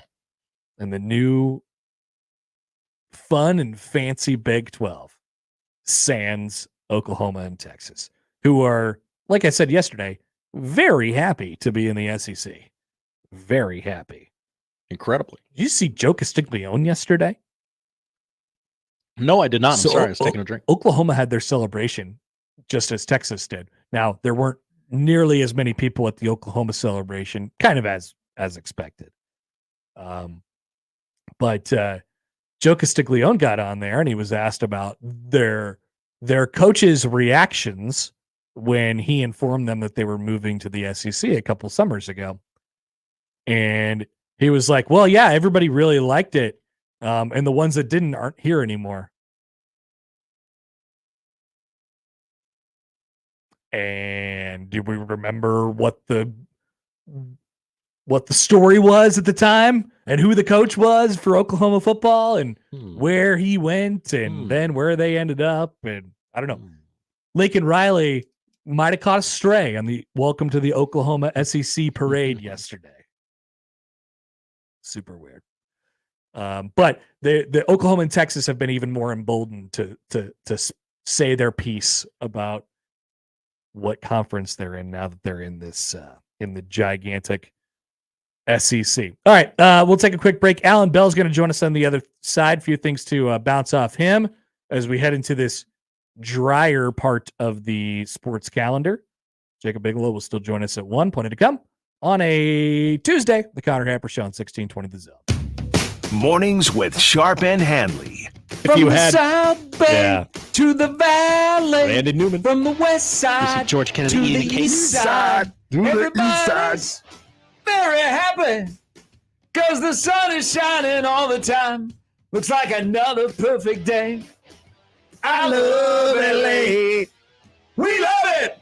Mornings with Sharp and Hanley. Weekdays 6 to 10 on 1620 The Zone. Your Omaha area forecast presented by Funplex Water Park and Rides from the KETV Newswatch 7 Weather Center on 1620 The Zone. Storms clearing out for your Tuesday morning, but flooding still a concern with so much rain falling during the overnight hours. Through the afternoon, we'll have cloudy skies and another chance of stronger storms through the afternoon hours, and then late evening and overnight storms clearing out again. I'm meteorologist Luke Vickery, KETV Newswatch 7. The Connor Happer Show returns in minutes on 1620 The Zone. Host is roasting every morning. Host is roasting every day. Post Coffee stands as the vibrant heart of every break room, offering the unique fusion of traditional quality and modern flair. We're not just your coffee provider, we're the center of memorable workplace moments. Call Host Coffee today. Proudly serving Nebraska since 1972. Host Coffee is always roasting something good for you. At Athletico Physical Therapy, our favorite patients are the impatient ones. The ones who don't want to wait 3 months to see a specialist or wait until that little pain becomes a big one. The ones who know that Athletico's therapists can help them take the recovery into their own hands. Our favorite patients are the ones who just can't and won't wait because they don't have to. So get a little impatient and start with physical therapy at Athletico. With no prescription needed in most states to get started, you'll be right back at it in no time. Schedule your free assessment at athletico.com. How powerful is Cox Fiber? Powerful enough to let your band members in Vegas, Phoenix, and Omaha jam like you're all in the same garage. Introducing Cox Fiber from the company with the fastest download speeds 9 years in a row. It's internet built for tomorrow, today. Cox, always building better. Limited availability in select areas. Speeds vary and are not guaranteed. Cox terms and restrictions may apply. Analysis by Ookla Speed Test Intelligence in Las Vegas, Omaha, Phoenix. Fixed media download speeds Q2 2016 to Q1 2024. That's the sound of steak searing in its juices on your new pellet grill. You heard that right. The Weber Searwood Pellet Grill can smoke low and slow at 180 degrees all the way to a high heat sear at 600. With the Weber Searwood, you can cook on the direct flame over the full grade sear zone. You'll hear the gasp of amazement from friends and family when you serve the food. Cooking with the Weber Searwood Pellet Grill just sounds delicious and tastes even better. Are you the decision maker in your company? Consider this. For the first time in decades, there's a better option for a corporate card and spend management platform. Meet Ramp, the only corporate card and spend management system designed to help you spend less money so you can make more. Most corporate credit cards offer points as incentives, but those points amount to less than their worth in real cash value. Ramp's business cards offer you cash back, real money in your pocket. Plus, you control who spends what with each vendor. And Ramp software collects and verifies receipts automatically, which means you'll stop wasteful spending and close your books in hours instead of days. Businesses that use Ramp add up to 5% to their bottom line the first year. If you're a decision maker, adding Ramp could be one of the best decisions you've ever made. And now get $250 when you join Ramp for free. Just go to ramp.com/sports. Ramp.com/sports. ramp.com/sports. Cards issued by Sutton Bank and Celtic Bank, members FDIC. Terms and conditions apply. Hi, this is Doug Nodgard with Equitable Bank. Great service never goes out of style. When the digital age dawned, many said computers would be able to handle many of the interactions that used to take a person. Boy, were they wrong. How many times have you called your bank and gotten a recording to press 1 or 2? Not at Equitable. Not only does Equitable answer your call in the first ring, it's answered by a human being. That's because Equitable Bank values its customers. Equitable Bank, we take banking personally. Member FDIC. Here comes the money. Here we go. Money talk. Here comes the money. Allan Bell, the AB3, on the Connor Happer Show on 1620 The Zone. All right, that's the music, and we're joined now on the 42 Degrees of Source hotline by our dear friend, Allan Bell of Driving the Line, the AB3. Allan, good morning, my friend. How are you? Good morning. Good morning. How we doing, buddy? You doing all right? Good. I'm doing really good. So now that college baseball is officially rounded out, we've turned our attention to looks like just some baseball, like player props and races to 3, and like are we in grind mode right now, just trying to find ways to get to the end of the summer? We are. It's like, if anybody's like an old wrestling fan, right? Like it's like the Attitude Era just ended, and we're like, what do we do now? There's no Stone Cold out here. I'm trying to find somebody to like. Yeah, that's where we're at, man. And Major League Baseball, it's definitely grind season. You know, get close to the All-Star break. It's tough, man. But you're right. Player props will get you there better than money lines will. Those are very difficult right now. Yeah, I know. Well, it's. Has it been odd to kind of figure out this year? Like we're going to talk about baseball a little bit later and just sort of the trends with the game right now. It's been impossible. That's kind of what I figured. Yeah, go ahead. Yeah. It's been impossible, man, because there's a lot of parity in the league, right? Like, last year, we would talk about betting the Braves every day because they scored 7 runs every day. Like, it was very easy. You know what I mean? This year, man, you don't really have it. We had the Phillies take off, but then you lose Schwarber and Bryce Harper. There's just a lot of parity in the league, man. Like, even the bad teams, Like, you can't, like, pick on the Marlins because the minute that you do, they win. Same thing with the White Sox, right? So, yeah, it's tough, man. I've been doing this a long time, and this is one of the most difficult Major League Baseball seasons I've ever ran into because pitchers dominate. That was it, and that was the next thing that I was going to bring up. Like, it's very difficult because on one side we are definitely, and people are referring to it as like the missed bat era right now. I mean, pitchers are really, really good right now, but also pitchers pitch for 4 innings and 5 innings and 6 innings, and so it doesn't. In a lot of cases, it doesn't actually determine the outcome of the game. And then we're playing with like halves of games. And so I don't know. It just seems like kind of a crapshoot at the moment. Yeah. It is. Well, and I'll tell you this, there's a couple things to note of it. Like what you just said, the name of the game is getting the starting pitcher out. Now, I'm not saying that middle relievers and bullpen guys aren't good because they are, but the teams that get the opposing starting pitcher out of the game quickly, like that's where you have to find, man. Like, because it's not like these starting pitchers can just mow you down for 6, almost 7 innings, right? Number 2, like on a larger scale, like we're looking at a period right now to where pitchers are going to dominate hitters for probably like a decade, right? Like hitters, like all the way, like we're literally talking about like kids in high school to college to Major League Baseball. Like they have to catch up because there are so many pitchers that can come out and just pipe 98 miles an hour over and over and over that it's going to take time for hitters to catch up. But the good thing is that, I mean, how much further can pitching go? Like, is somebody really just going to start throwing 120 miles an hour?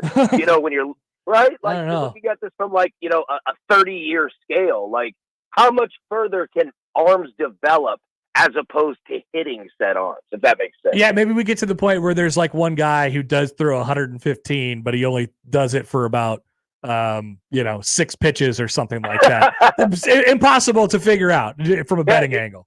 He's like, you know, the team's like, if we get to the 9th with 2 outs, you're screwed. We got you.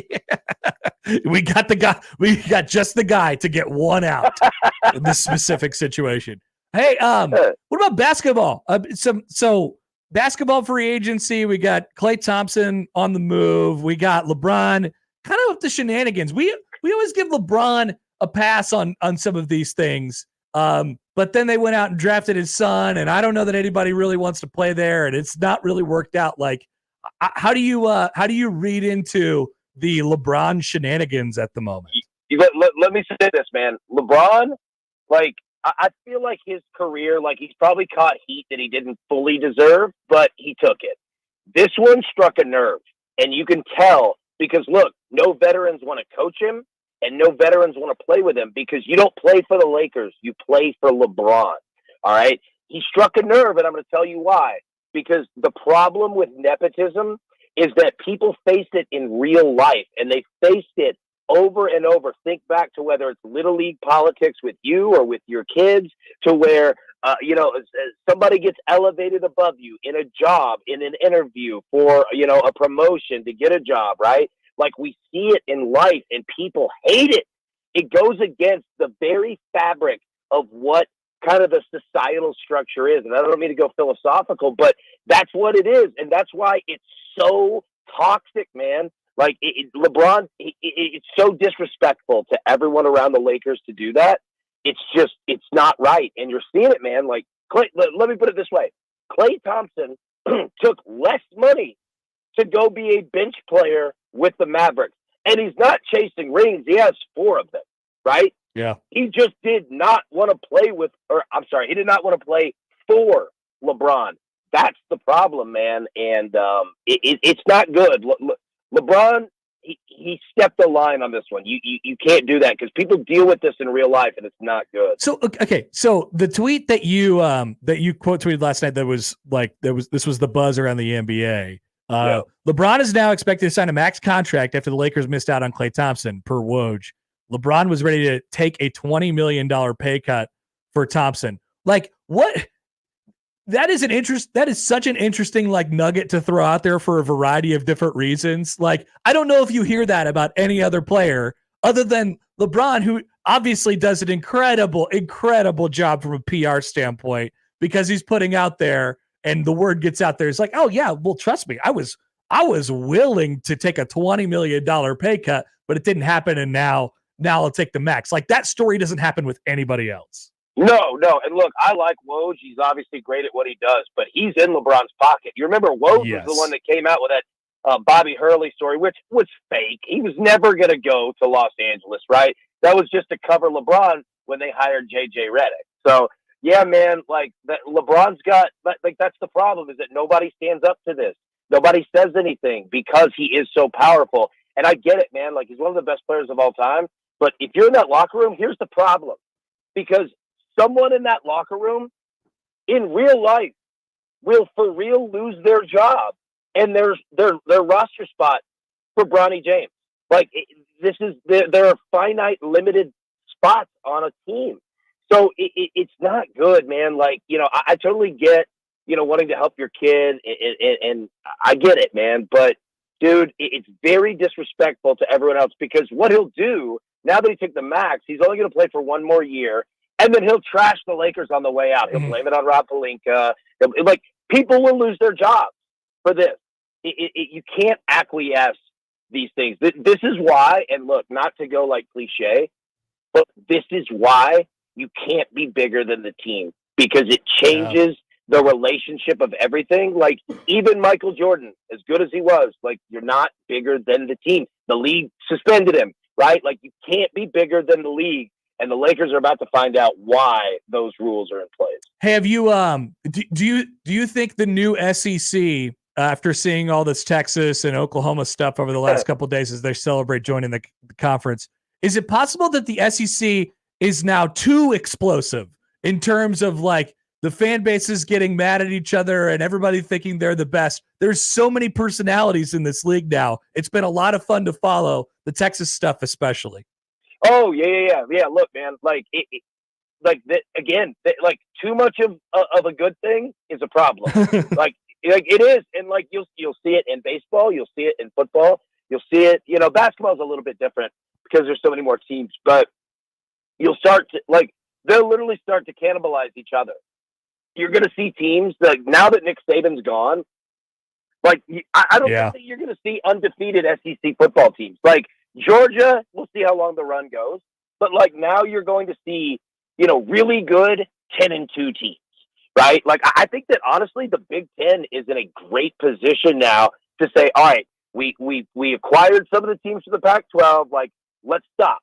Let's let the SEC destroy itself, and we can be the premier league in a lot of sports. Like I think the Big Ten is in a great position right here. Like the SEC is doing too much, especially if the SEC goes to 9 games. It's going to get even. It's going to be terrible, even worse. Yeah, which I will personally enjoy as a person sitting in Big Ten country. And you know what? No, honestly, man, and like even like living here in Nashville, like I kind of want to see it.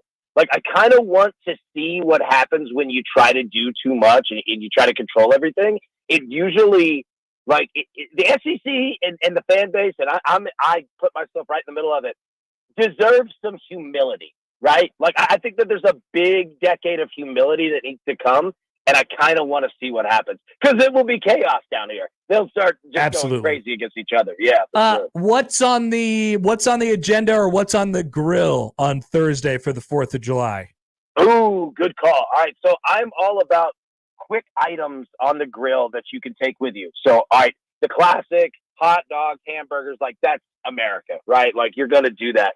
But what you do is you have the toppings and everything to the side that people can make their own. So you can make it Southwest flavor. You can make it cheddar cheese, American hamburger and fries. But the key, the easy one, if you want to impress, just go get shrimp. All right. Put your flavor on it before and grill it. It's so simple. It's cost effective. And people will look at it and they go, oh man, like, dude, this is a great barbecue. You know what I mean? Like, It's very simple to do, and it's very easy to eat. People will cherish you for it. Great call. It's a little bit of a curveball too. You don't see a lot of shrimp at the especially around here. You don't see a lot of shrimp at the parties. No, we're landlocked too. Like that's the problem is that you better cook it fast. Like I don't know how fresh it is. You better fire that thing up quick. By the way, so thank you to Texter Jesse who just reminded me of this. Yesterday, during one of our segments, I proposed that that we trade Nashville to Canada for some reason. I know this would be disadvantageous to you, but I feel like Nashville, I mean, a lot going on in Nashville these days. I don't know why I picked Nashville, but the trade felt right to me. I'm sorry. Okay. No. Okay. So look, I'm down to go to Canada. I'm down for like a nice, 10-year haul on a new team. I'm with it because first off, I want to know what Canada trades. Like if you can get Toronto, great call. Yeah. Right? I think it's going to be like Calgary and Winnipeg, and a player to be named later.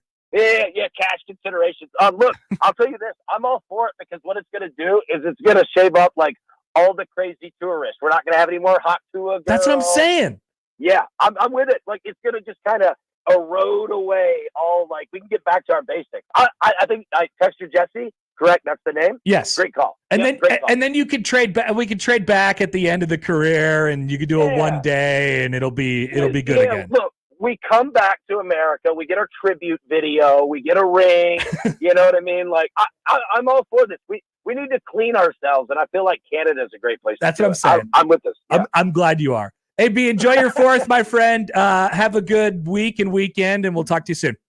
Look forward to it, boys. Yeah, I'll be good, man. Allan Bell of Driving the Line, the AB3. You could ask Alan anything. That's why I like talking to Alan. It's just like, hey, how about this? It's like, yeah, sure, let's do it. Why not? I'm willing to follow you to wherever the corners of the recesses of your mind, into the mists of Avalon. All right, back after this with the odd news on the Connor Happer Show on 1620 The Zone. The Connor Happer Show. Follow us on Twitter @Happer Show for all the latest news and views. We may even say something interesting once in a while. Unlikely. Really, guys? Remember, no matter how you listen, it's still AM radio. 1620 The Zone. Hey everybody, it's Michael Smith for Ted and Wally's Premium Ice Cream. Now that we got through the spring and we're in the summer, what's better for summer than ice cream? I always say, get yourself a bucket load. Now I know they don't sell it by the buckets at Ted and Wally's, but they do sell it by the pint. They do sell it by the half gallon. All you got to do is call ahead to get yours reserved today. And so many flavors. Go on social media, whether it's Facebook or on Twitter, and they have a list of the day's ice creams for both locations. That's in the old market, of course, and in Benson. Swing by there, get yourself some great ice cream this summer, and tell them Severe sent you. Make the right call. John Higgins Weather Guard, the home of the roofery.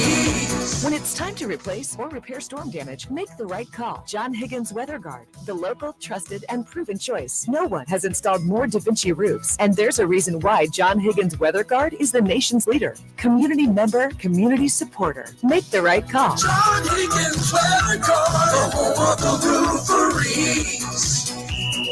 Make the right call. Funplex has asked me to give you a first-hand account of the all-new for 2024 Wipeout attraction. Okay, hit it. We're starting up. Spinning a little now. Whoa, a lot. The centrifugal force is starting to stretch my face. Holy this thing's fast. Whoa, it's tilting. We have tilting. Woohoo, this is awesome. You got to try this. Get your tickets now at fun-plex.com. This is Protection. Yep, Protection. The everyday skin protection ritual that protects your skin from mosquitoes. Pre-barbecue. Pre-playground. Pre-everything. Pre-every day. Prevention is the best protection. This summer, make sure you have OFF, the #1 dermatologist recommended repellent brand. SC Johnson, a family company. Brent Rasmussen of Mortgage Specialists. Here's a fact that doesn't seem to get mentioned enough. Owning a home actually helps you build personal wealth. Homeownership is a huge factor in building personal wealth. There are some naysayers who say it's too expensive, but rates will come down, and when they do, the competition is going to be fierce. One financial statistic shows that the net worth of those that own a home is 40 times greater than those that rent. So maybe take a few minutes to call me at Mortgage Specialists to go through the reasons why, even though the current market is different, why it's always a good time to buy a home to build your net worth. I'm Brent Rasmussen. Call me at Mortgage Specialists and we can show you all the details. Mortgage Specialists. Driven, trusted, reliable. Click mtg-specialists.com. NMLS number 5918, equal housing lender. And now we've reached the point in the show where Josh Odson reads the peculiar, the bizarre, the comical, the odd news with Odd Son. Odd news, Odd Son. See what we did there? The odd news with Oddson. By the way, raining again. Sure could use it.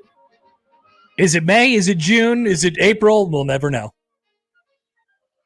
But the answer is it's July 2nd. July. Okay, July 2nd. They're telling me it's July. Last night I wore a long sleeve like windbreaker to the baseball game. Really? At Warner Park. It probably didn't need it. A little soft to me, but I kind of felt like just having a nice little break and throw it on the long sleeve because I wear probably the same 6 shirts every week. Yeah. Mix the wardrobe up a little. Yeah. Dove back into the old closet and got out the windbreaker. Kind of felt nice. Good for you. We begin with First Take. We often tell you about the goings on of First Take. We don't often include Shannon Sharp in the fun, though. No, rarely do we talk about the Shannon Sharp Day, which is Monday, I assume. I think so. Yeah. Well, he has created an international incident with his latest feud. Classic. When discussing the U.S. Women's Olympic track and field team, Shannon Sharp said Jamaica had better watch out. He said that, America's going to put the hurting on Jamaica at the Olympics. Yes. Here in a few weeks. And the Jamaican prime minister said, quote, I was watching a video before of an American commentator saying, we're coming for you, Jamaica.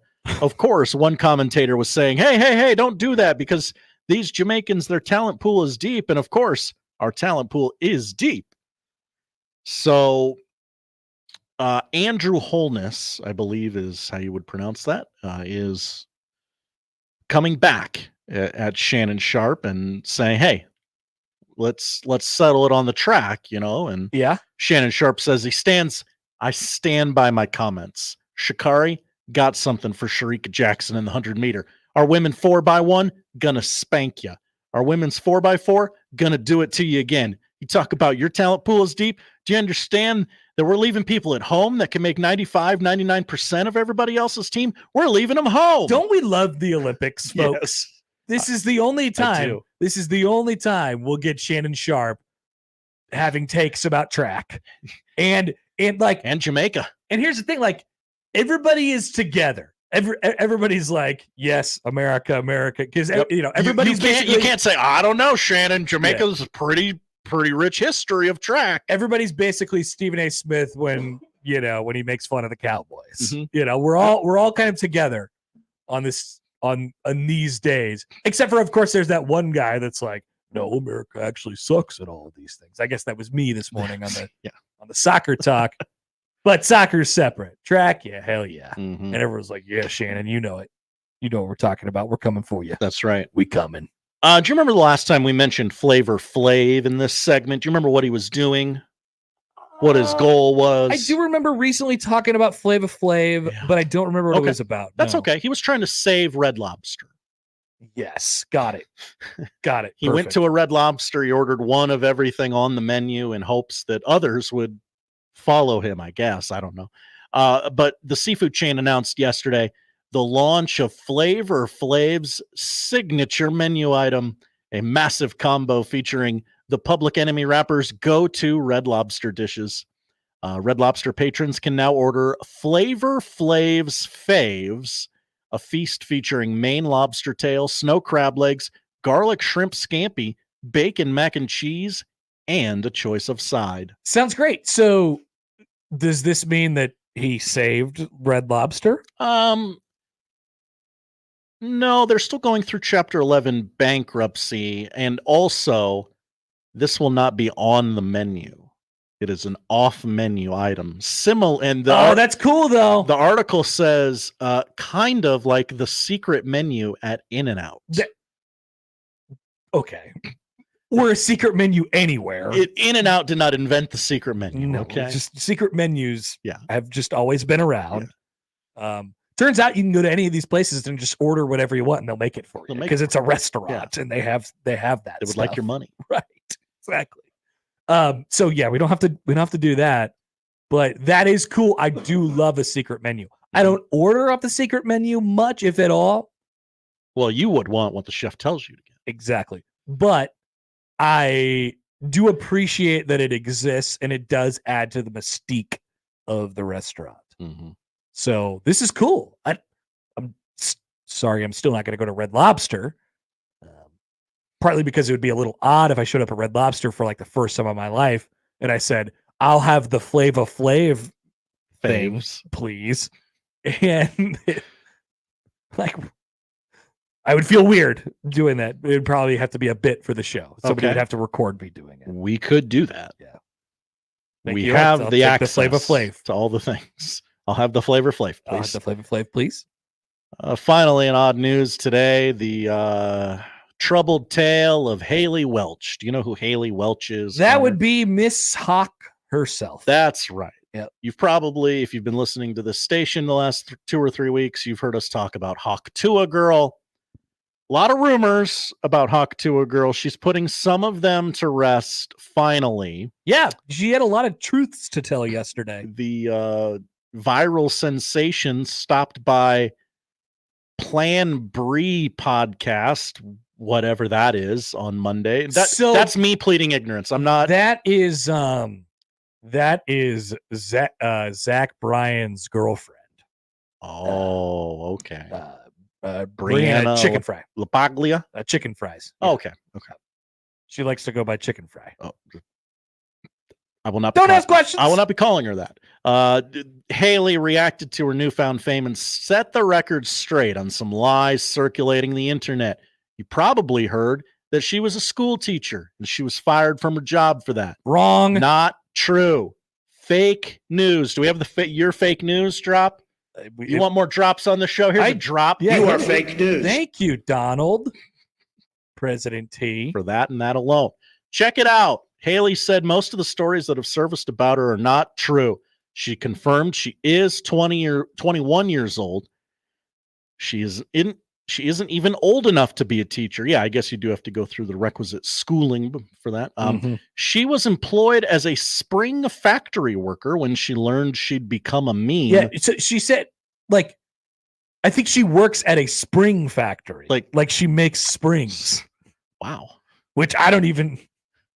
I mean, she's like, that's real blue collar stuff. Yeah, I guess I got to come from somewhere. And the other rumor about her was that her dad was a preacher and was upset by the video. And she was like, nope, not that. Not true. Not true. Dad's very proud of me and not a preacher. Proud seems like a weird word. You are fake news. She said it's also kind of creepy seeing your face on a lot of fake accounts. So that is what caused her to come forward and say, I am this person. I am the real deal. Please, if you hear something from someone else that isn't me. She did quit her job, though. Yes. And she does plan to. She's merching the hell out of this She thing. does plan to milk these 15 minutes. Phrasing. She has also been offered $600 to spit in a jar. Oh. She considered the offer, but ultimately turned it down. You are fake news. That's good. I'm happy for her. Yeah. She's living out her dream, I think. Once football season starts, she'll go to one SEC tailgate, and then you'll never hear from her again. Yeah, no, this is over. I mean, she's done now. Yeah. That was fun. It was definitely funny for a minute, and then it stopped being funny, and now it's over. So congratulations to her, and I hope she sells a lot of T-shirts. I hope she does sell a lot of T-shirts. Seems to really be going in on election parody shirts. Seems like an odd lane to drive in. Well, then she got caught up in the fake news yesterday of someone. They were like trying to say that she didn't like Trump, but actually she was talking about Hawk Tuaing. I don't want to dive into it really, but no. Jasker Todd writes in. Hi, Jasker. Did the article say how much the Flava Flav costs, Josh? Oh, no. Just for research purposes. That's a good. That's okay. You don't have to look at it. Yeah, but just wondering if it was readily available. I mean, it does sound like it's like 3 dishes. Yeah, I mean, it's a 3-course meal Approximately $42.99. Okay, what do you think about that, Jace Todd? That ain't gonna save your restaurant. No, but reasonably priced indeed. Theo comments in on YouTube. Hi, Theo. Like how Happer show DGAF. Thumbs up. Josh, you know what that means? I do know what that means. Hell yeah. We DGAF. Indeed. All Thumbs day. Up. Gig 'em. All right. Noon hours on the other side. Josh is going to take a quick sabbatical. I'll be back. Don't worry. He'll be back. Got some questions to ask. He does have some thoughts. And so we'll reconvene with Josh in about an hour. Joey's going to be with me. We'll do MLB reaction, overreaction, plenty to come on the Connor Happer Show on 1620 The Zone. Live from the Host Coffee Studio, this is 1620 The Zone. At Cox Mobile, we know you're smart. You brush your teeth in the shower to save time, make coffee ice cubes for your cold brew, and wear goggles to cut onions. You also added Cox Mobile. So smart. Now you're running on the network with unbeatable 5G reliability and saving on your Cox internet. It's ingenious, just like you. Aw, thanks. Cox Mobile, the smart way to mobile. Cox postpaid internet required. Cox Mobile runs on the network with unbeatable 5G reliability as measured by Ookla LLC in the U.S. to age 2023. Other restrictions apply. Learn more at cox.com/mobile. Twisted Thunder Fireworks is going to save you big money. You'll find the best variety and the lowest prices in the entire state of Nebraska. Don't believe us? See page after page of products and pricing online at twistedthunder.com, where you can watch everything before you buy and choose local pickup so it's ready to go for you at the tent. Go to twistedthunder.com to check out all of our locations in Nebraska as well as our location in Council Bluffs. That's twistedthunder.com. That's the sound of steak searing in its juices on your new pellet grill. You heard that right. The Weber Searwood Pellet Grill can smoke low and slow at 180 degrees all the way to a high heat sear at 600. With the Weber Searwood, you can cook on the direct flame over the full grate sear zone. You'll hear the gasp of amazement from friends and family when you serve the food. Cooking with the Weber Searwood Pellet Grill just sounds delicious and tastes even better. News Talk 1290 Coil is your radio home for Omaha Storm Chasers baseball, proud AAA affiliate of the Kansas City Royals. Tune in to hear every pitch, every hit, and every out as the Chasers play at Warner Park and across the International League in 2024. With the voice of the Omaha Storm Chasers, Nick Batters, on News Talk 1290 Coil. The Storm Chasers host the iCubs tonight at Warner Park. First pitch is 7:05. You can hear all the action on your home for the Storm Chasers, 1290 Coil. The time between Memorial Day and Labor Day is known as the 100 deadliest days. Students are off for the summer, people are taking vacations, and the days are longer. It's a recipe for good times and long-lasting memories. Sadly, it accounts for 37% of Nebraska's traffic fatalities. Someone's waiting for you at a ball game, a party, or a wedding. Don't let a crash keep you away. Focus on driving. Brought to you by the Nebraska chapter of the National Safety Council and the NDOT Highway Safety Office. When it comes to protecting your home, J. Stennett Contracting takes pride in ensuring every detail is handled. Roofing, siding, gutters. When it comes to the exterior of your home, J. Stennett Contracting has you covered. Water, wind, and hail can wreak havoc on the exterior of your home. If your home is damaged, let J. Stennett Contracting come out for a no-obligation inspection. If repairs are needed, they will help you through every step of the process. When you need an honest assessment, J. Stennett Contracting has you covered. JSCRestoration.com. DQ presents Picture This. Picture the DQ freezer, home to all the Blizzard flavors of the past. Picture it opening to bring back the salted caramel truffle blizzard for a limited time. Picture that salted caramel truffle blizzard in your hands. It's all yours. No, really, it's all yours. This treat is too good to share. Everyone will have to get one for themselves. Hurry in to get this flavor before the DQ freezer closes. DQ, happy tastes good. Tickets for less. Best seats, best prices, no service fees. Shop ticketsforless.com. KOZN Bellevue, Omaha, Council Bluffs. This is 1620 The Zone.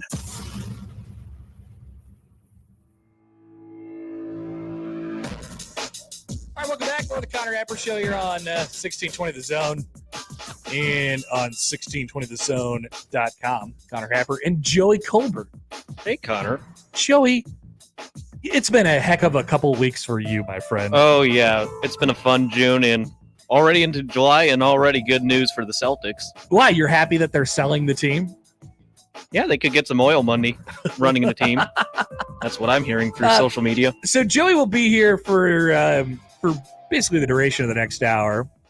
I think we might read some Joey tweets during the hour. Might as well. Okay, yeah.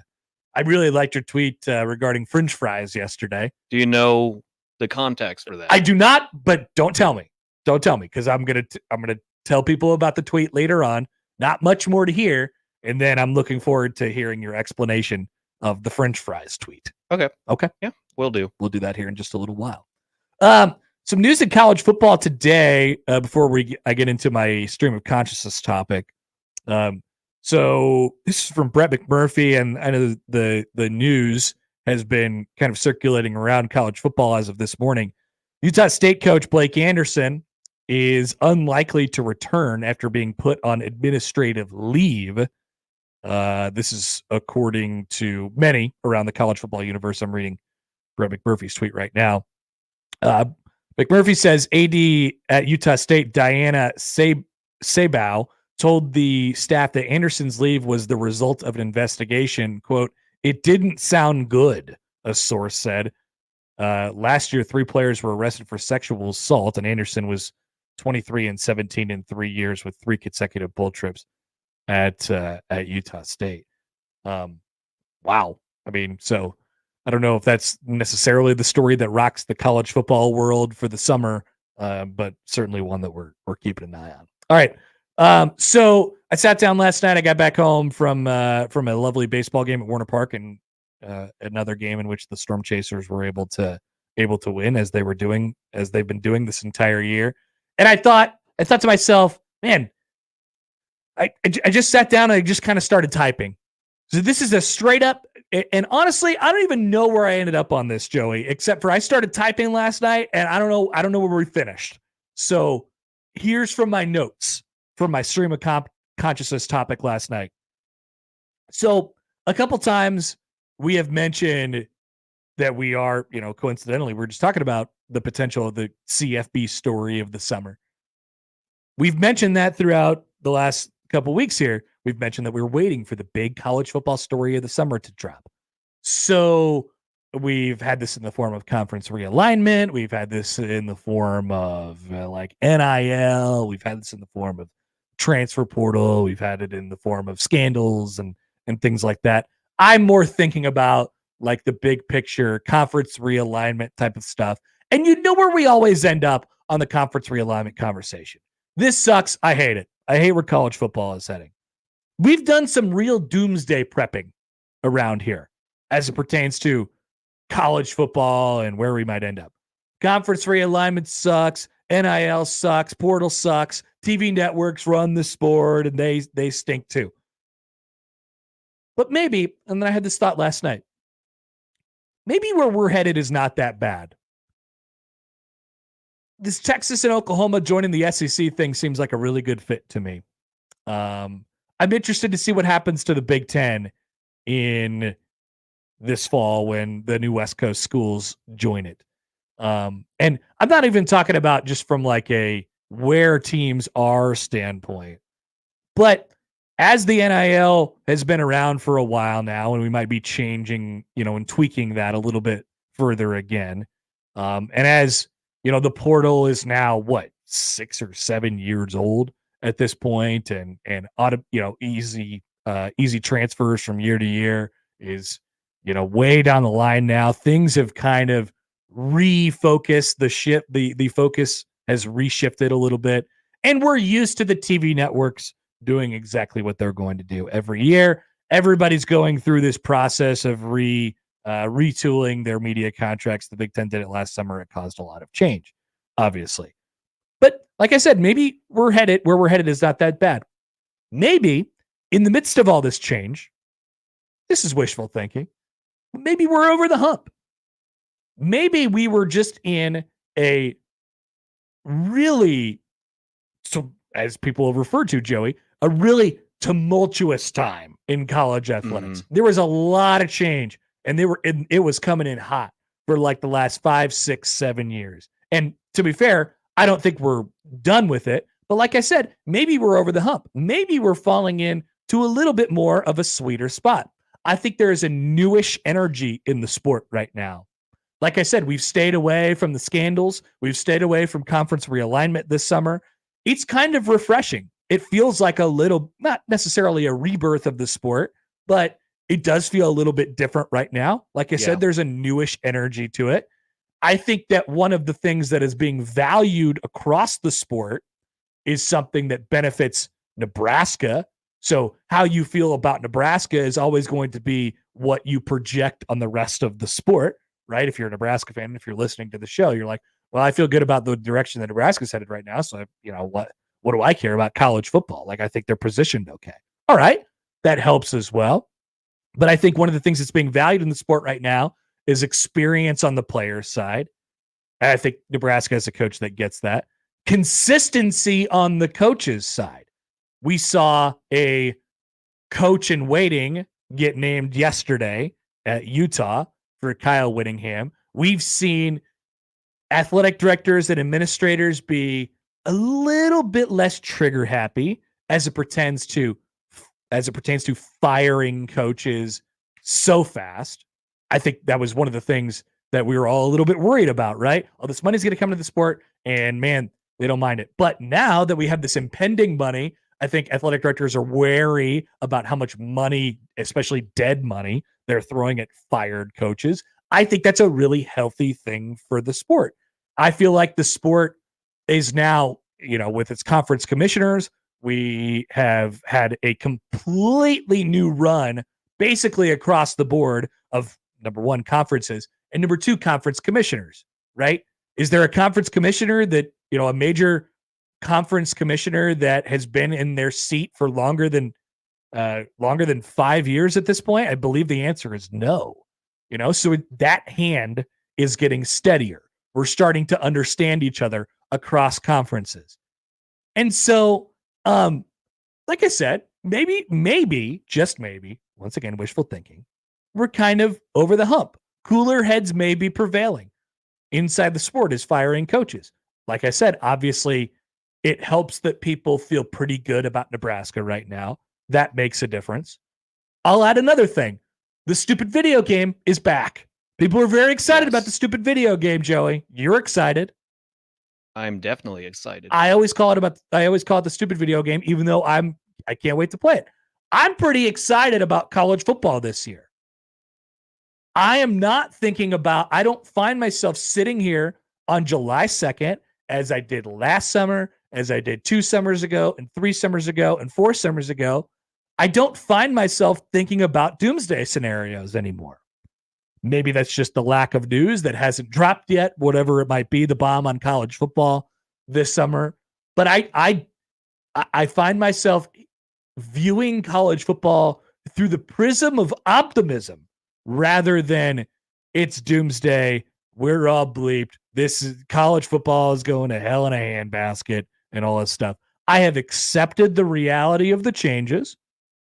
And now the sport has an opportunity to create a little bit of stability, whether we're talking about conference commissioners or people who are in charge, athletic directors, TV execs. The Big Ten's locked into a long television contract. The SEC is going to start, they are locked into their next long television contract. The agents of change are still out there and they still exist. The threat of Florida State leaving the ACC is still there. That could create a power vacuum. Clemson leaving the ACC. Like, there's always going to be the threat of conference realignment. But I think if you kind of if you miss that big round, which spanned more than a decade, which started with Nebraska and kind of concluded, will conclude, I guess, this summer with these new schools moving into their new conferences, including the SEC, Big Ten, and ACC. And obviously the Pac-12 is affected too because they're dead. I mean, I feel like if you miss the boat, it's maybe a little late at this point. This is, once again, incredible wishful thinking on my part. I'm definitely viewing it through rose-colored glasses. I don't know what got into me last night. I was just feeling very happy for some reason. But I feel like on the horizon, weirdly enough, as much as people talk about this ever-changing landscape, and there's no doubt that people have to be more nimble now, but they're trained to be more nimble. And they understand what that is, that what kind of change can come in a short period of time, and they're prepared for it. On the horizon, I see a little bit of stability, just way, way down in the distance. I got my binoculars out, and I see a world where we're all okay in college football. And I'm not doomsday prepping this summer, Joey. I feel good about where the sport is kind of headed, partly because I've accepted reality. And yes, I'm probably projecting my Nebraska feelings on the sport in general, but I don't know. I kind of feel I feel okay. I mean, changes are bound to happen all the time. We live in a world of changes, and for the college football landscape, it was a little gradual when Nebraska, Colorado made that transition, followed by Texas A&M and Missouri. Now it's happening all at once, so it's something we're going to have to get used to as we progress further. And if there's another big move to be made out there, which there is, I mean, Notre Dame is still conferenceless. That's a question mark. Florida State is out there, and whoever else wants to, get up and move.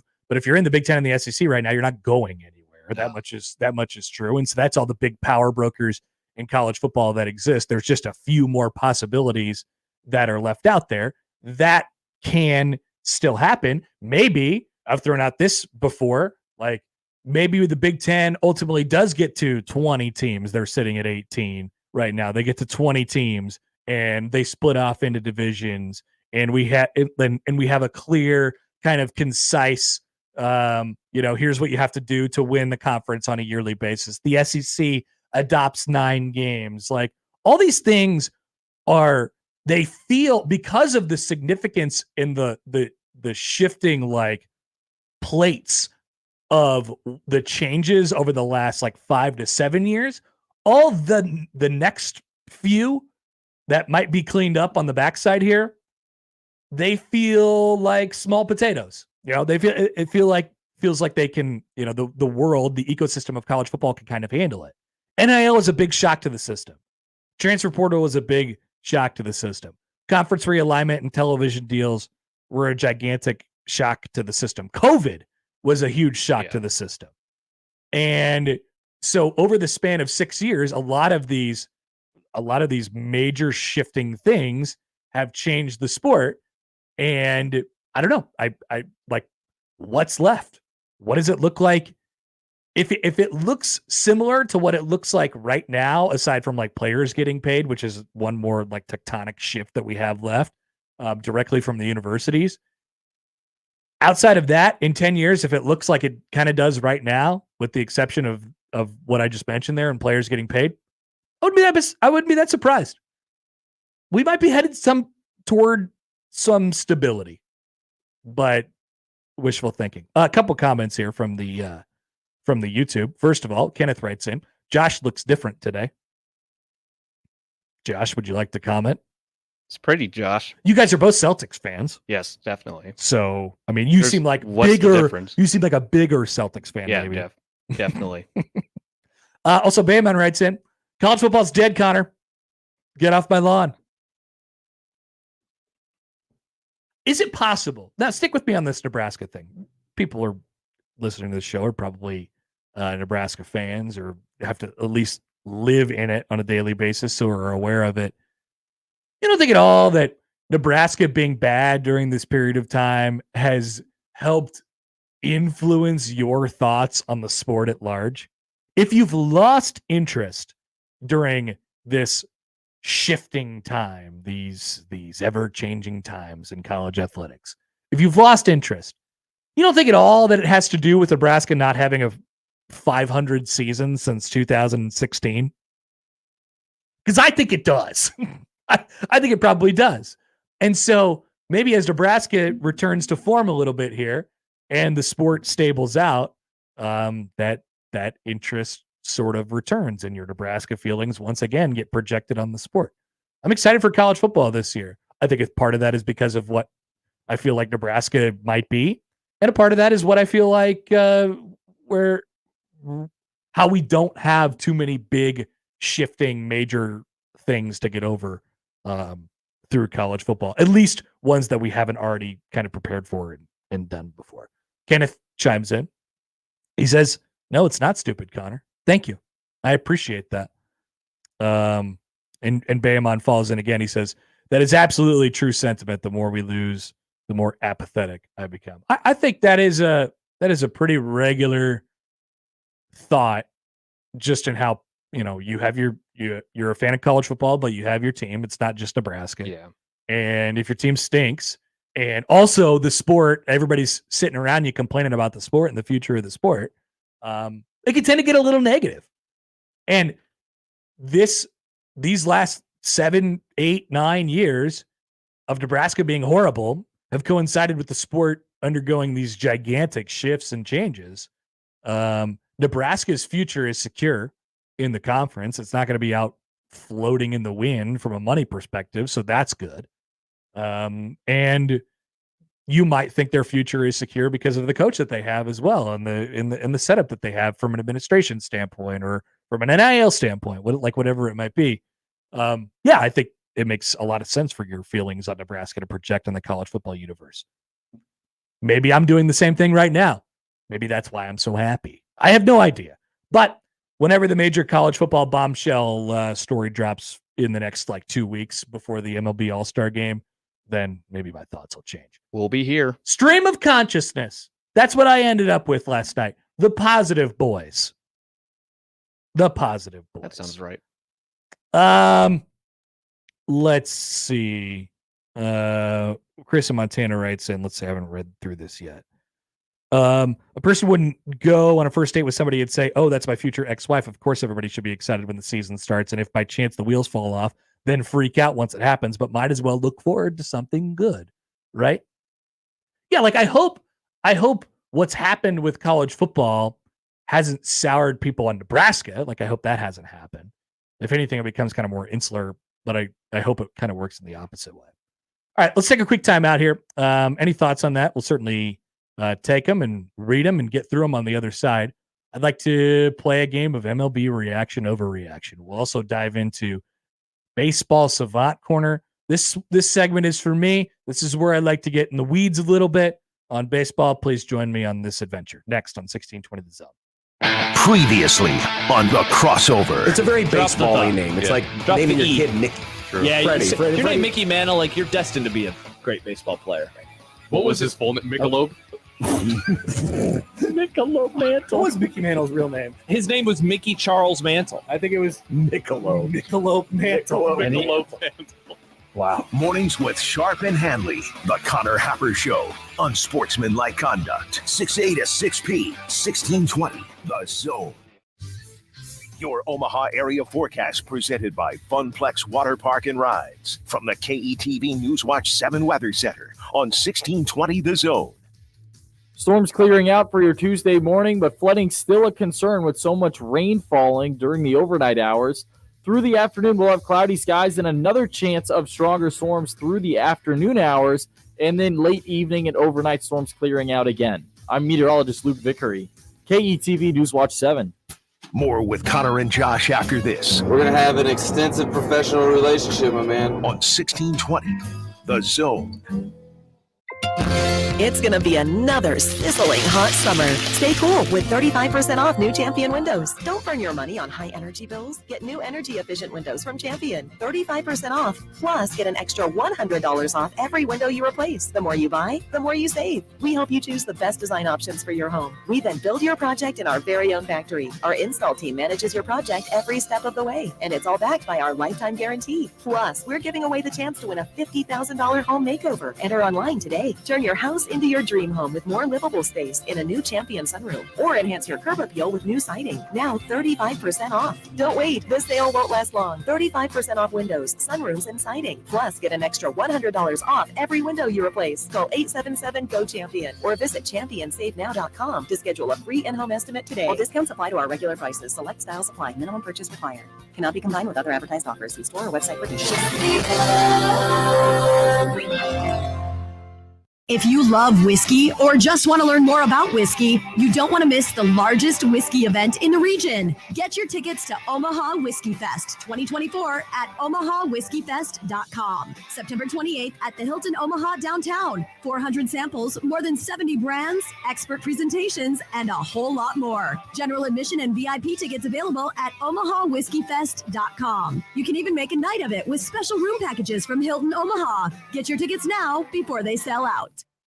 Twisted Thunder Fireworks is going to save you big money. You'll find the best variety and the lowest prices in the entire state of Nebraska. Don't believe us? See page after page of products and pricing online at twistedthunder.com, where you can watch everything before you buy and choose local pickup so it's ready to go for you at the tent. Go to twistedthunder.com to check out all of our locations in Nebraska, as well as our location in Council Bluffs. That's twistedthunder.com. If you're a licensed real estate agent in Nebraska or Iowa looking to take your career to the next level, Modern Real Estate is seeking outgoing, high-energy individuals to join the team. Whether you prefer a salary-based, commission-based, or hybrid compensation structure, they have options to fit your needs. With leads provided, you can focus on what you do best, closing deals and achieving success. Don't miss out on this exciting opportunity to work with a dynamic and innovative company. Email your real estate experience to Tyler at modernrealestateco.com and start building your future with Modern Real Estate today.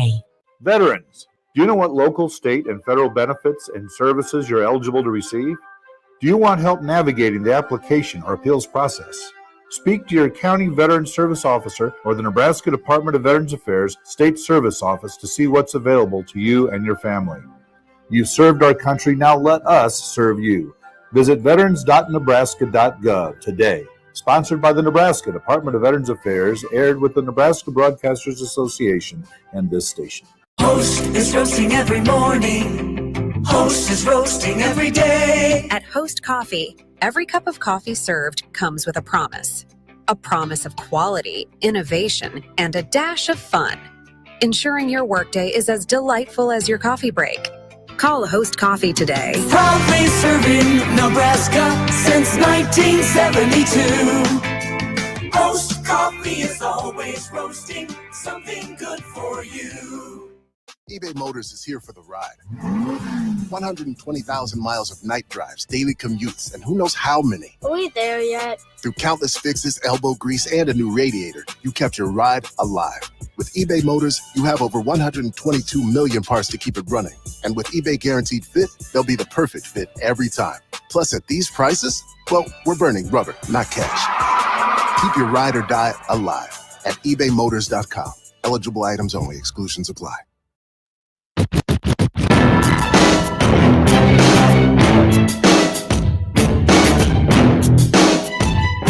Welcome back for the Connor Happer Show. You're on 1620 The Zone and on 1620thezone.com. Don't forget, sign up for the VIP Club, 1620 the email. You'll get a whole bunch of good stuff in your inbox a couple times a week. 1620 the email. You'll be the first to know about all the exciting content or things that we have going on. I'll have some stuff coming up as we get closer to the fall. So sign up today. Head to our website to join 1620thezone.com. That is 1620 the email. All right, time for some MLB reaction overreaction. The writers have chimed in for today. Here's what they would like us to talk about. Joey, feel free if you have any thoughts, takes. I don't know how much you care about baseball. Yeah, this is my off season, Connor. I got tennis, soccer in my background. Tennis, soccer. Yeah, Wimbledon's on. Okay. Euros is on. And I'll just so tune into that. Were you triggered about the soccer happenings last night? A little bit, but I wasn't able to watch the first two matches because I was real busy. But it might be good after all for the U.S. So when the Celtics hit the off season, you're like, all right, this is my month off until NFL preseason. Because as we know, Joey is the NFL schedule guy. Okay, that's cool. Let us know what you guys think. So I got a few topics for you guys, and then we'll go to baseball savant corner, which is one of my favorite things to do. So if you're not a baseball guy, you're probably like, what the heck is going to happen here? All right. So I was reading a story on the Athletic last night. And so the overreaction question is this: as the gap between college and the major leagues narrows, the gap between AAA and the major leagues widen. So Cody Stavenhagen of The Athletic wrote about Spencer Torkelson, who was a top prospect and was not necessarily performing at the major league level, and they gave him all the opportunities they could, ended up sending him down. He's been hitting fine at AAA as well. And he also told this story about Nick Martini, who is a Cincinnati Reds outfielder, but he's a prototypical kind of journeyman, spends time in AAA, spends time in the major leagues. He's played at every level, KBO in 2020. He said this, quote, "When I first got there," meaning the major leagues, there are, I should say, I guess he was talking about the minor leagues or KBO. He says, "When I first got there, there were more older guys, maybe more pitchability and stuff. You'd face guys with 6 years, even 7 years experience in 2015 and 2016. I think now maybe it's more like a prospect-ish league." So we talk about all this. I mean, Wyatt Langford hit for the cycle. That's a guy who was in college baseball just a little more than a year ago. He was here in Omaha playing at the College World Series for Florida, and he had a cycle in the major leagues, and he's probably the front runner to be the rookie of the year at this point. But oftentimes you'll hear people talk about how there's this giant gap. We've talked to Jake Eisenberg about this before, this gap between the AAA and major leagues. And we're wondering, okay, how is this even possible? And I think basically the conclusion from the story was, well, it's getting younger. It used to be in AAA where you'd see a whole bunch of like major league veterans who are sitting in AAA because of roster spots they're waiting to come up, and you'll still see some of that. But you'll see a lot of guys progress. I mean, it's another thing that has happened in college baseball where guys stay in college for an extra year, for an extra 2 years. Then they go to the draft and they're closer to major league ready. They're also getting major league type of training at the college level, as you know, school is de-emphasized and baseball and athletics is more emphasized. So you're seeing that gap shorten, but then it's still very, very veteran heavy at the major league level, and the guys who have been around a long time can certainly do it. It's an interesting sort of trend in the sport, and we'll talk about trends in the sport, on a few different occasions here in this segment. But that is definitely one of the things. Not an overreaction. That is a real reaction. The gap between college and the major leagues seems to be narrowing. Guys like Paul Skeens and Wyatt Langford, but the gap between AAA and the major leagues seems to be widening. There's even there's a bigger jump from AAA to get to the major league. Second, this is a homer question. Actually, the next two will be homer questions. Seth Lugo should start for the American League in the All-Star game. I believe this is an appropriate reaction. However, I don't believe that he will. He currently leads Major League Baseball in ERA, wins, I believe innings pitched as well. Yes, innings pitched. He has given up, very few hits per nine. Like, all of those stats are top 5 in baseball. Seth Lugo, of all people, for the Kansas City Royals. Once again, the Kansas City Royals signed a free agent pitcher, and it has worked out incredibly well. Nobody could have dreamed that he ended up becoming ripping off this half of the season that he's done so far. He probably won't start the All-Star game simply because he's not sexy. Also, I don't think that I want him to. I'd want dudes starting the All-Star game who are just ripping it for 15 pitches and throwing 101 miles an hour and trying to blow away Hall of Famers. You're definitely not in the, to start the All-Star game. You're not going to get that with Seth Lugo, whose like big thing is he's got the best spin rate in baseball. Unless they put up the TrackMan, at the game. It's like, hey, here's a spin rate. Whoa, Seth Lugo's, off the charts. People don't get excited about that kind of stuff. The regular kind of casual fan anyway that's going to watch the Major League Baseball All-Star game. Doesn't change the fact that he's one of the best handful of pitchers in baseball at this moment. He should start the All-Star game, but he will not. Speaking of the Royals, They don't need to make the playoffs this year to be a success. Reaction or overreaction. They don't need to make the playoffs this year for this season to be considered a success. This is a very tough one. It pulls at my heartstrings. Thank you, writers. I'm tempted to say that just playing meaningful, competitive baseball in September is good enough for me. The Royals are 7 games out of first place in the American League Central. They're in third, by the way, at the moment. They're a game behind the Minnesota Twins, 7 behind the Guardians.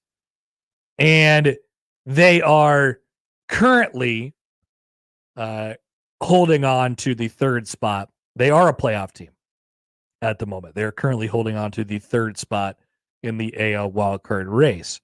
But so they're 47-39.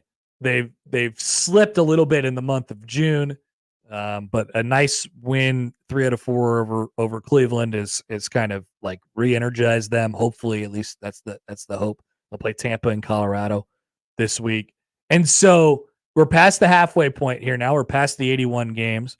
You head into the All-Star break in a couple weeks. Then all of a sudden you're going to be 100 games in. It's not a small sample size anymore. It's fair to say that they are indeed a contender for a playoff spot. I think that was kind of affirmed this weekend, maybe even before that. But if they get to the point where it really slides off in July and August and in September, they're really not contending for a playoff spot, but they end up 500 or something like that. Oh boy. That's something that I don't really want to confront at this moment. I would not be excited about that. But ultimately, in the grand scheme of things, is it a successful season for a team that won 56 games a year ago and wasn't really expected to be in this position? Probably. But the way that they started and the way that they kept it up, I think I'm going to be disappointed at the end. So I think this isn't ultimately, I'm going to let my emotions win here and say that this is an overreaction, that they do now need to make the playoffs in order for this year to be a success. But beginning of the season, me would have told, July 2nd me that he's a complete idiot. All right. It's the halfway point here. Everybody's played 81 games. It's time to vote some teams off the island. It's actually very easy to do. There's a few teams that are going to be on watch here, but we are going to vote some teams off the island today. We say goodbye to the Chicago White Sox, the Colorado Rockies, the Miami Marlins, and the Oakland Athletics, each of which are going to be uncompetitive for a playoff spot this year. The White Sox are 24-62. The A's are 30-56. The Rockies are 29-55, and the Marlins are 30-54, each of which is more than 10 games removed from a potential playoff spot, and in most cases, they're 15 plus removed from a playoff spot. Those teams are easy vote-offs at this point. There's a few teams that are on the watch list: Angels, Blue Jays, Tigers, Rangers, all those teams in the American League. Note, you may pass through, but you're on thin ice. If you have not been mentioned, congratulations. You made it through the first half of the season without all hope being lost. Let's take a closer look here as we kind of update you where the standings are at. So I mentioned those 4 AL teams: Detroit, Texas, Toronto, and the Angels, each of which is 8 or more games out of a third wildcard spot at this point. A lot of road left to go. But the thing about the AL is there's kind of, it's tiered out that way. You have your, really, really competitive top teams. Then you have this kind of second group that is within, either holding a wild card spot or within 3 or 4 games of a playoff spot at this point. And then you have that group that I just mentioned. And then there's the poop group, which consists of the A's and the White Sox and the AL. In the NL, you remove that middle-ish tier there. You have your competitive teams, and then you have your bad ones. Even the Cubs, who are 39-46 at the moment, and nobody feels good about them, and nobody feels good about their direction. Hope is still alive. You're 5 games out of a playoff spot at this point. Obviously, it would take things turning around pretty quickly. But decision time is really at the end of this month when you decide on, what you're going to do. But the possibility still remains, even if you're 5, 6, 7 games out in August and you didn't do anything at the trade deadline, what's stopping any one of those teams from getting hot in that month and ripping off a bunch of games? Not much. The Washington Nationals are an interesting case. I was reading a little bit about them. So 39-45 at the moment, which is 4.5 games out of a playoff spot. They just called up their top prospect, James Wood, the guy that they got in the Juan Soto deal last year to the major leagues. And so will the infusion of a top prospect in James Wood, you'll see, it was not necessarily the story with the Diamondbacks last year, who went all the way to the World Series. But it's interesting how these younger teams could now get to the point in June, July, August, where they feel like, hey, look, we are right on the outside looking in for a playoff spot. If we call up one of our top prospects, we feel like that can give us a shot of energy, a shot of adrenaline, and obviously some production as well. And so I'll be interested to see what happens with the Nationals over the next couple of weeks, even though nobody in their right mind expected them to compete. They're only 4.5 games out of a playoff spot at the moment, and they just called up their top prospect. To the baseball savant corner we go. Doing some more reading last night. Mike Petriello, who's been the architect behind the swing data that has come out from baseball over the last couple of weeks that we've talked about on this segment quite a bit, wrote about Aaron Judge. So if you don't know, yes, Aaron Judge is really good, but Aaron Judge started the season very poorly. At the end of April, he was hitting in the 100s, and the power numbers were down, and everything was just like, it was just getting off to a really slow start for Aaron Judge, who's one of the game's best players. What Aaron Judge has done since then has been nothing short of remarkable. He just ripped off an all-time great 50 games. The last 50 games, Joey, these numbers don't mean anything to you, but I'll read them to you anyway. Slashing 398, 507, 932 with a 1439 OPS. That is the highest OPS ever over any 50 game season span by a right-handed hitter. Highest OPS ever in a 50 game span, not a small sample size, 50 games. He's being compared to what Barry Bonds did in the early 2000s when he was roiding himself. So the question that Mike Petriello tried to get to is, well, how is he doing this? And if he's so good, if he's Barry Bonds, what did they do to Barry Bonds when he was ripping off these incredible runs from 2001 to 2004 and hitting 70-plus home runs? They walked him. They just didn't deal with him. They were like Jack Caglione at the College World Series. They just didn't deal with him at all. So what's happening with Aaron Judge this year is that he's actually seeing more strikes. This is not by accident. This is not by mistake. It's because Juan Soto exists. Now, a lot of times you look at lineups and you say, all right, the protection, where's the protection for Aaron Judge? You have to pitch to him so you don't have to pitch to guy behind him. In this case, the protection is coming from in front of him because of the way that Juan Soto gets on base and the way that Juan Soto walks, you now have to face Aaron Judge with people on base more, and you don't want to throw balls to a person with people on base. Aaron Judge is stepping up to the plate with runners on base just shy of 50% of the time this year. Last year, it was just shy of 40% of the time. That's a huge hike. Aaron Judge has the 7th highest percentage of plate appearances with runners on base, with a minimum of 300 plate appearances this year in Major League Baseball. It's just right about 49%. And Aaron Judge has hit behind several people in the Yankees order since his time being in the Major League since 2017. But none has he seen more strikes while sitting behind than Juan Soto at just shy of 50%. So tough look for that guy in New York sports radio who is like, I don't like Juan Soto because he passes the torch. Well, you know what he's doing? He's passing the torch to the best guy in the sport. Tough look for that guy who hates Soto because he walks. It turns out what Juan Soto is doing to Aaron Judge is turning him into Barry Bonds. Keep an eye on this. Might be something to watch. The guy's really good. And the lineup is, I mean, you know, Soto, the Yankees had the means to acquire Soto. And so he's there. And it's your lineup gets better instantly when you have that guy in because, as Billy Beane said in Moneyball, he gets on base. He obviously does a lot more, but he gets on base. And he is turning Aaron Judge into a modern day version of Barry Bonds. It's without the intentional walks. Imagine what Barry Bonds would have done, the damage that he would have done from 2001 to 2004 had he not been intentionally walked like a billion times. Famously, he was intentionally walked with the bases loaded. From 01 to 04, Barry Bonds walked 31% of the time he stepped to the plate.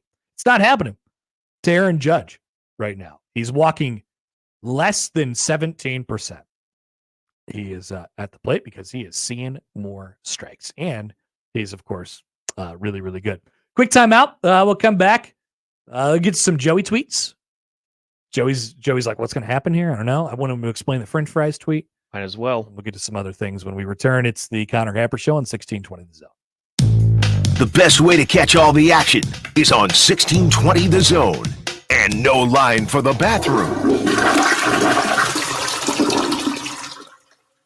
At Athletico Physical Therapy, our favorite patients are the impatient ones. The ones who don't want to wait 3 months to see a specialist or wait until that little pain becomes a big one. The ones who know that Athletico's therapists can help them take the recovery into their own hands. Our favorite patients are the ones who just can't and won't wait because they don't have to. So get a little impatient and start with physical therapy at Athletico. With no prescription needed in most states to get started, you'll be right back at it in no time. Schedule your free assessment at athletico.com. The time between Memorial Day and Labor Day is known as the 100 deadliest days. Students are off for the summer, people are taking vacations, and the days are longer. It's a recipe for good times and long-lasting memories. Sadly, it accounts for 37% of Nebraska's traffic fatalities. Someone's waiting for you at a ball game, a party, or a wedding. Don't let a crash keep you away. Focus on driving. Brought to you by the Nebraska chapter of the National Safety Council and the NDOT Highway Safety Office. Presenting a Gain Flings love story. Dear love of my life, we were on the 12B bus this morning when I caught a whiff. A scent so fresh, so life-changing, I had to find its source.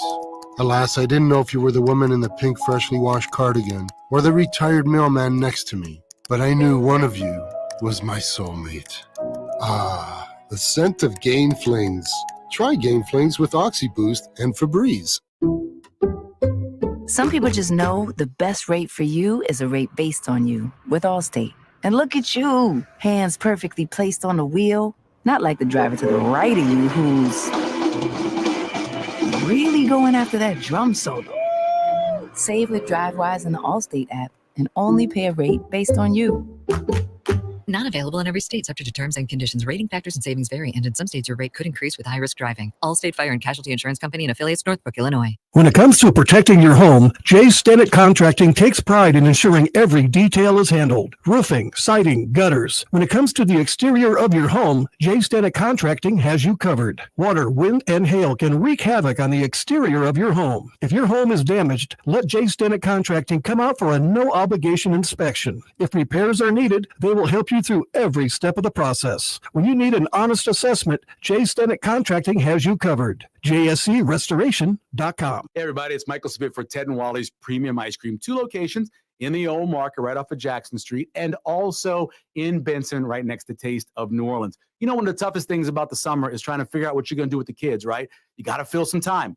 It's a great time to go visit either one of the Ted and Wally's locations. Your kids are going to love getting some ice cream. You're going to love getting out of the house. It is a win-win for both of you. So whether you're going downtown and checking out the old market and getting you some ice cream, or going to Benson and getting some taste of New Orleans, stop by and tell them Severe sent you. Email us on the Equitable inbox with whatever is on your mind. The Zone inbox is brought to you by Equitable Bank. We take banking personally. You can hit me up, agree, disagree, tell me your thoughts on life at Hanley at 1620thezone.com. We want to hear from you on the Equitable Bank Zone inbox.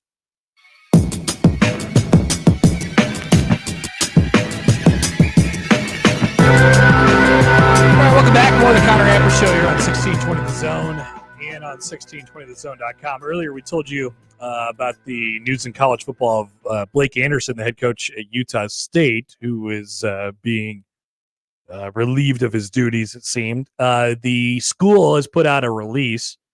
It says, Utah State University officials informed Blake Anderson Tuesday of their intent to terminate his employment agreement for actions taken in spring 2023. So it seems as if this is for cause. These actions violated both his employment agreement and university policy. Under his employment, he will have 14 days to respond.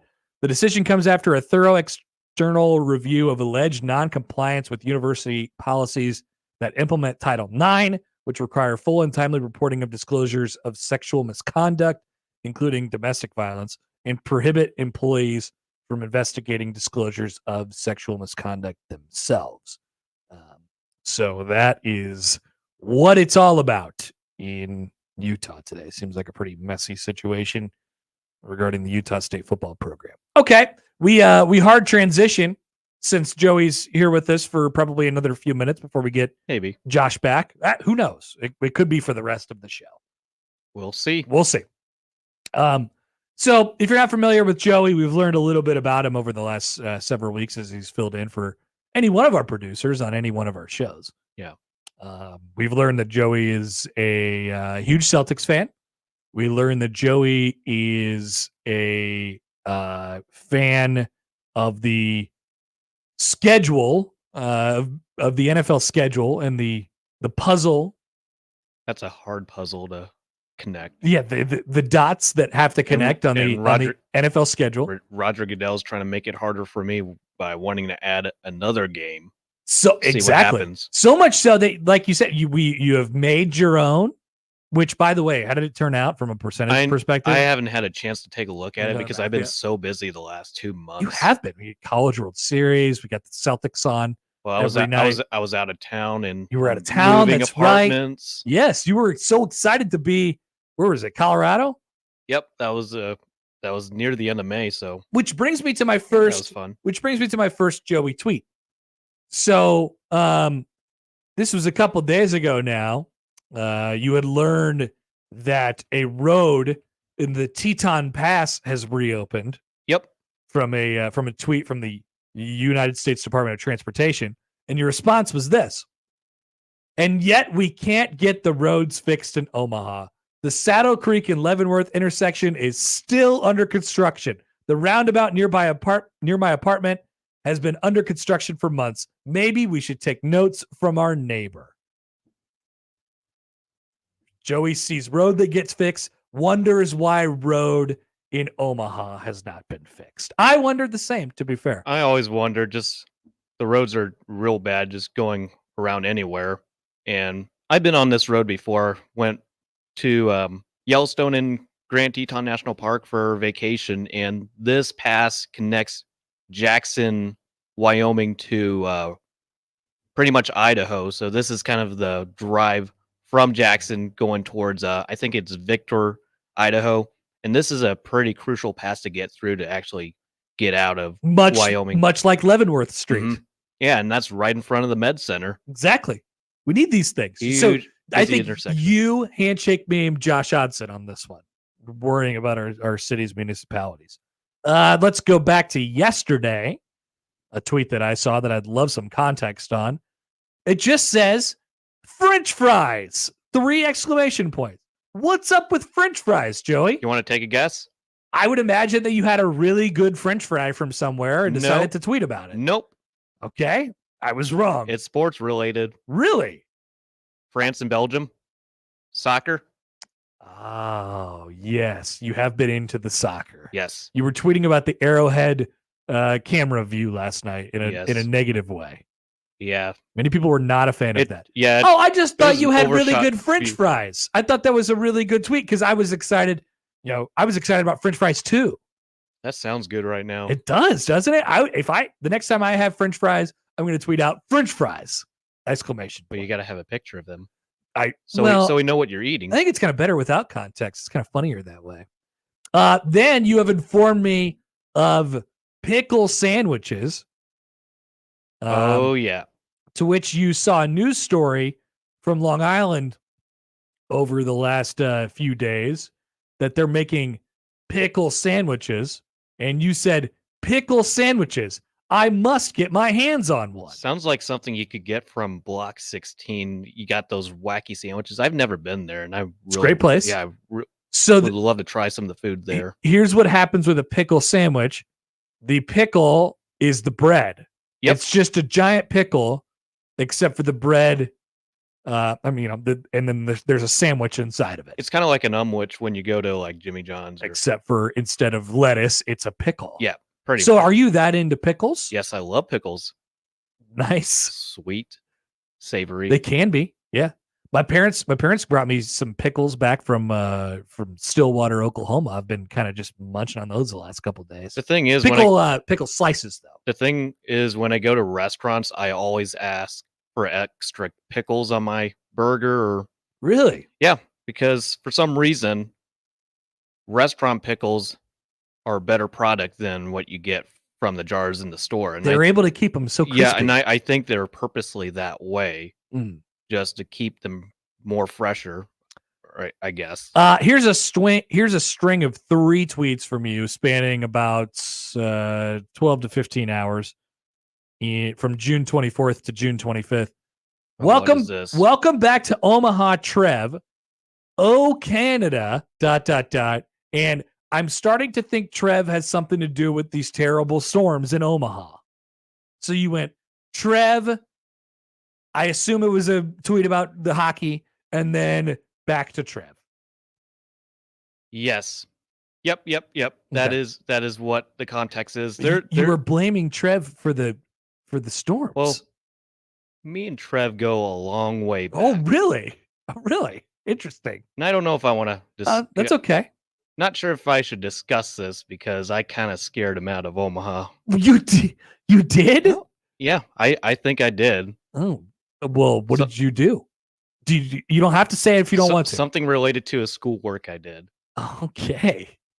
Did you put together some sort of a project that was like, hey, this is not going so well? Let's just say I try to ask for his side of things and could not get that to work out. And you think that's why he went off to Lincoln? I guess so. Gotcha. And then I guess something brought up the surface again when he departed to College Station.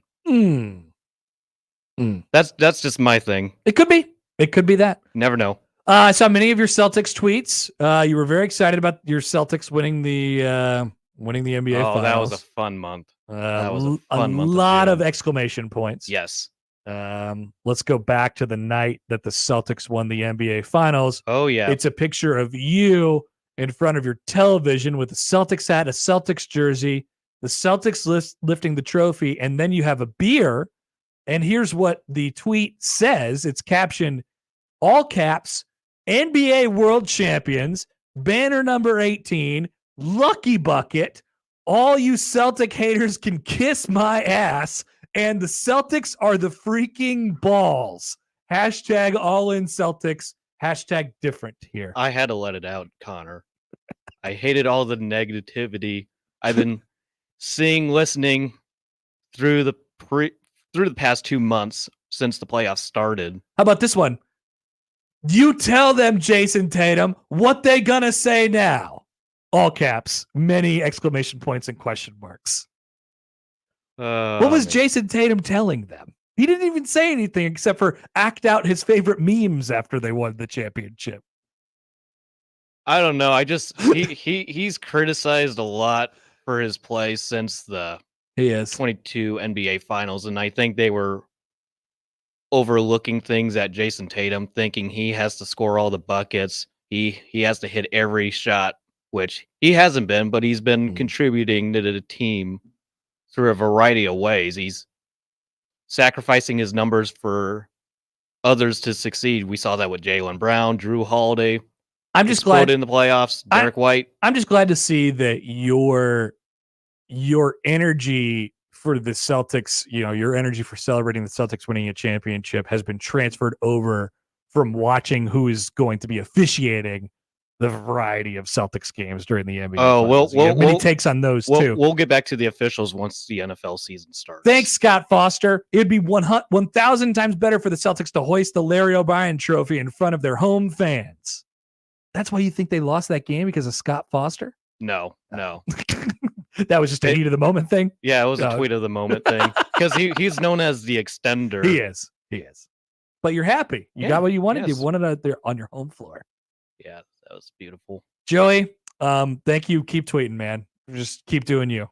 Seriously, this is great. I'll do my best to be random at some point. And thank you for coming in and hanging out for an hour. Yeah, we it was a pleasure. That. And handshake meme with Josh on your way out about the roads. Yes, you guys would enjoy that conversation together. All right, we appreciate Joey hanging out for a little bit. Josh is back when we come back on the other side on 1620 The Zone. I'm a fabulous driver. The Connor Happer Show I'm one of the best friends you could ever have in your life. on 1620 The Zone. I hate you. Live from the Host Coffee Studio, this is 1620 The Zone. Host is roasting every morning. Host is roasting every day. How does Host Coffee provide the best coffee for your workplace? By finding the richest and most robust coffee beans from all around the world and bringing them to our Nebraska roastery, where your coffee is roasted fresh and delivered straight to you. Proudly serving Nebraska since 1972. Host Coffee is always roasting something good for you. ZZ Top, the Elevation Tour. October 1st, Liberty First Credit Union Arena. Play all their classic hits. ZZ Top. On sale now at LibertyFirstCreditUnionArena.com or at the box office. Equitable Bank. We take banking personally. EquitableOnline.com. Hi, welcome to Staples. Hi, my son's teacher emailed his back to school list. He needs crayons and a comp book for every subject. Okay, no problem. With Staples Hot Deals, you'll find super low prices on hundreds of items for back to school. Oh, now they're saying he needs folders and glue. You got it. And markers? Of course. Oh, geez. Can we get a card, please? Save big on back to school with Staples Hot Deals. Right now, 24-pack Crayola crayons and comp books are only 50 cents each at Staples. Ends 8/24, in-store only, limit 30. At Cox Mobile, we know you're smart. You brush your teeth in the shower to save time, make coffee ice cubes for your cold brew, and wear goggles to cut onions. You also added Cox Mobile. So smart. Now you're running on the network with unbeatable 5G reliability and saving on your Cox internet. It's ingenious, just like you. Aw, thanks. Cox Mobile, the smart way to mobile. Cox postpaid internet required. Cox Mobile runs on the network with unbeatable 5G reliability as measured by Ookla LLC in the U.S. to H 2023. Other restrictions apply. Learn more at cox.com/mobile. I want to learn how to cook, but I keep ordering takeout. I plan to rearrange my closet, but I stopped after picking the clothes up off the floor. Accomplishing goals is hard, but when your goal is to learn a new language, Babbel makes it easy. In just 15 minutes a day, Babbel's award-winning language learning app will help you start speaking another language. Start having conversations in as little as 3 weeks. Comment tu t'appelles? Comment tu t'appelles? Vous êtes où? Vous êtes où? Babbel's bite-sized lessons make it easy to learn words and phrases you'll actually use. So when someone asks, "How's your French going?" you can say, Babbel est amusant et facilite grandement l'apprentissage de nouvelles langues. Et cela ne prend que 15 minutes par jour. when you want to really learn another language, it starts with Babbel.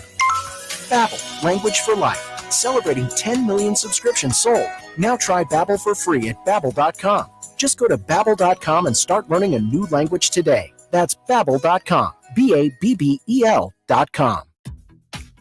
It's simple, Nebraska. Do the FAFSA. No, it's not a new dance trend. It's the free application for federal student aid. That's money for college. Thousands of dollars for classes, books, and housing. Just 10 minutes is all it takes to apply for the financial aid you need. With fewer questions and faster fill-out time, it's simple to see how much you're qualified for. Go ahead, Nebraska. Do the FAFSA. Get started at dothefafsa.org. I want to learn how to cook, but I keep ordering takeout. I plan to rearrange my closet, but I stopped after picking the clothes up off the floor. Accomplishing goals is hard, but when your goal is to learn a new language, Babbel makes it easy. In just 15 minutes a day, Babbel's award-winning language learning app will help you start speaking another language. Start having conversations in as little as 3 weeks. Comment tu t'appelles? Comment tu t'appelles? Vous êtes où? Vous êtes où? Babbel's bite-sized lessons make it easy to learn words and phrases you'll actually use. So when someone asks, "How's your French going?" you can say, Babbel est amusant et facilite grandement l'apprentissage d'une nouvelle langue. Et cela ne prend que 15 minutes par jour. when you want to really learn another language, it starts with Babbel. Babbel, language for life. Celebrating 10 million subscriptions sold. Now try Babbel for free at Babbel.com. Just go to Babbel.com and start learning a new language today. That's Babbel.com. Babbel.com. How powerful is Cox Fiber? Powerful enough to let your band members in Vegas, Phoenix, and Omaha jam like you're all in the same garage. Introducing Cox Fiber from the company with the fastest download speeds 9 years in a row. It's internet built for tomorrow, today. Cox, always building better. Limited availability in select areas. Speeds vary and are not guaranteed. Cox terms and other restrictions may apply. Analysis by Ookla Speed Test Intelligence in Las Vegas, Omaha, Phoenix. Fixed media download speeds Q2 2016 to Q1 2024. Tickets for less. Best seats, best prices, no service fees. Shop ticketsforless.com. KOZN Bellevue, Omaha, Council Bluffs. This is 1620 The Zone. He's heating up. That's the country song, right? Remember when? Thank you. Jacob Bigelow. Yeah. Whenever my open is concocted, throw that in there. He's on fire. Jacob Bigelow, Huskers Illustrated, on the Connor Happer Show, on 1620 The Zone. Boom shakalaka.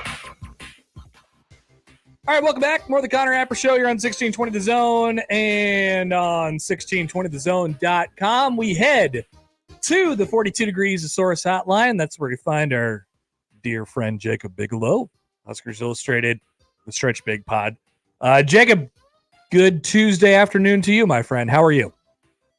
I am all right. I love when Omaha turns into Seattle or Portland for a couple days a year and it just rains. Yeah, you usually don't expect it to be in July, but I guess that's where we're at right now.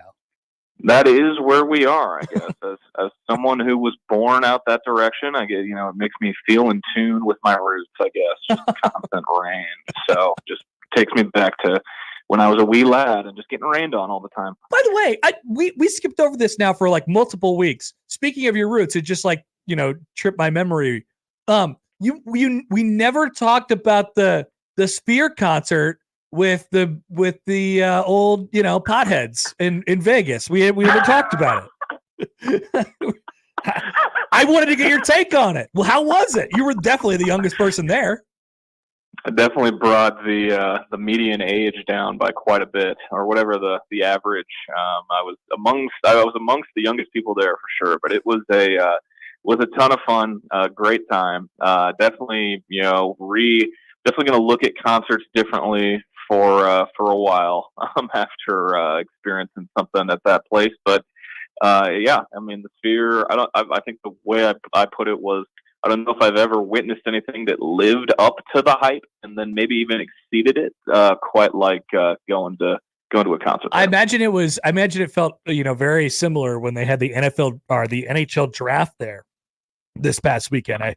I'm sure that was like this, just spiritual experience for all the NHL fans. Yeah, I think that was the first event there that wasn't a concert catered to old white people. So that was one of the first events there. I know they show like a nature documentary sometimes there on days where there aren't concerts, but yeah, NHL draft there was weird. I think they've got a UFC card coming up pretty soon where the UFC fights at the Sphere, but I mean, that place is. It definitely lives up to the billing, lives up to the hype for sure. I believe you fancy yourself an American soccer fan, and so I gave my very uninformed take this morning.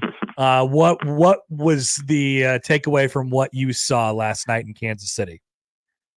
Groundhog Day. I mean, I think the result last night is not the result that that stings at you if you're an American soccer fan. It's getting grouped, which is out of the group stage because you lost to Panama.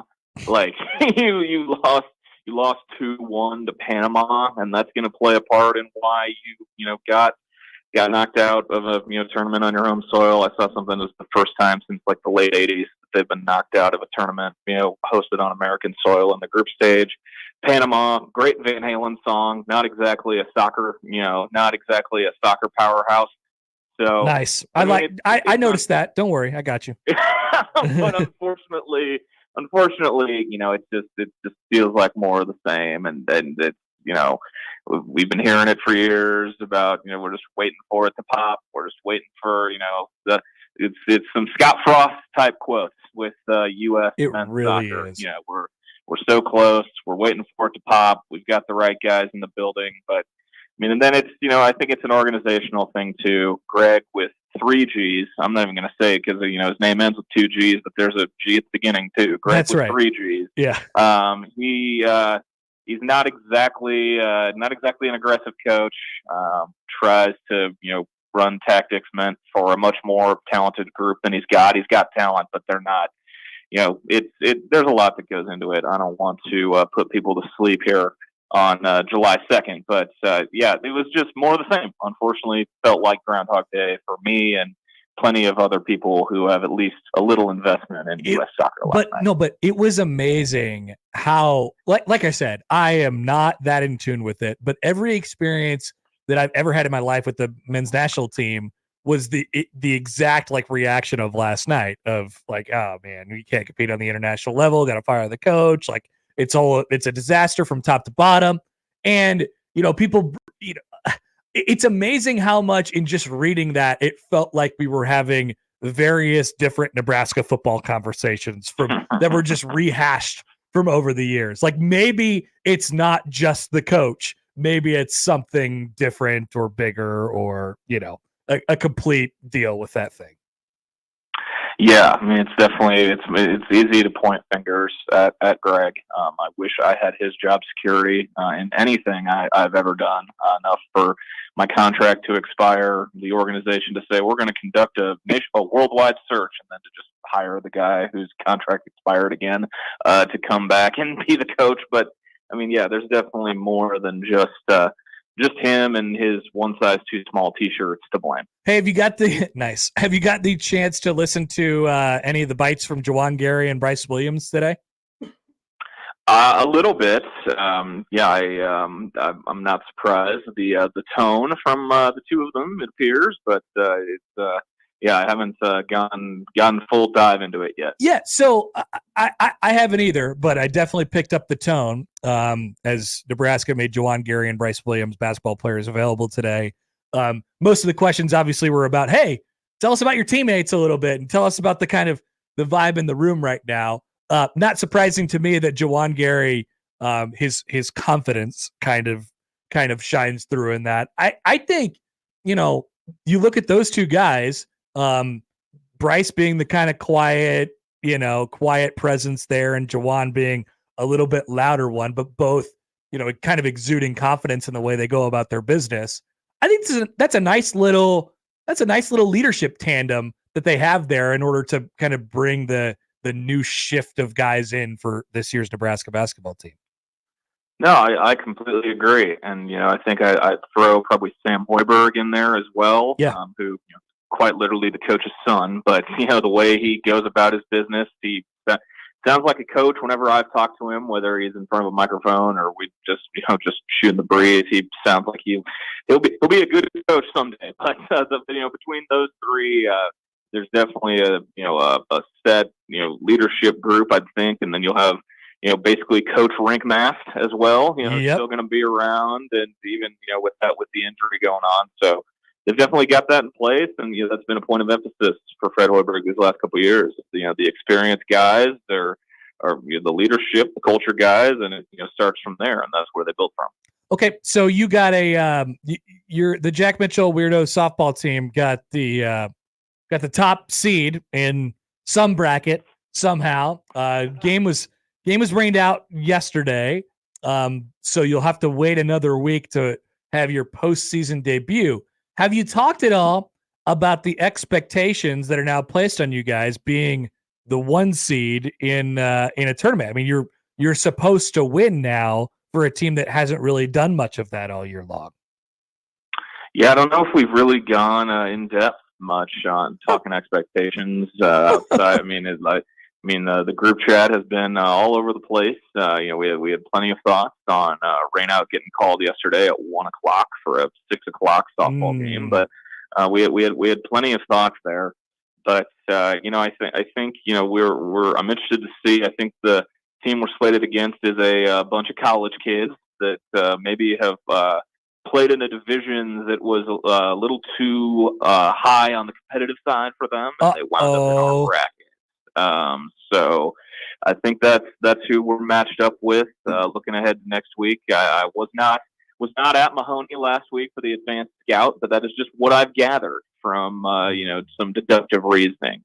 So that's what I think we're looking at going forward. But people will have the rest versus rust conversation too going into next week. We had the bye, and we're gonna have almost 3 weeks of no softball by the time we're back at it next week. So there's plenty of variables going into this postseason run. You call them variables, I call them built-in excuses. It's kind of nice how it works out that way. I mean, hey, I'm just there to do my job. I'm not throwing anybody under the bus. All of my hits have been dead pole singles down the third base line all season.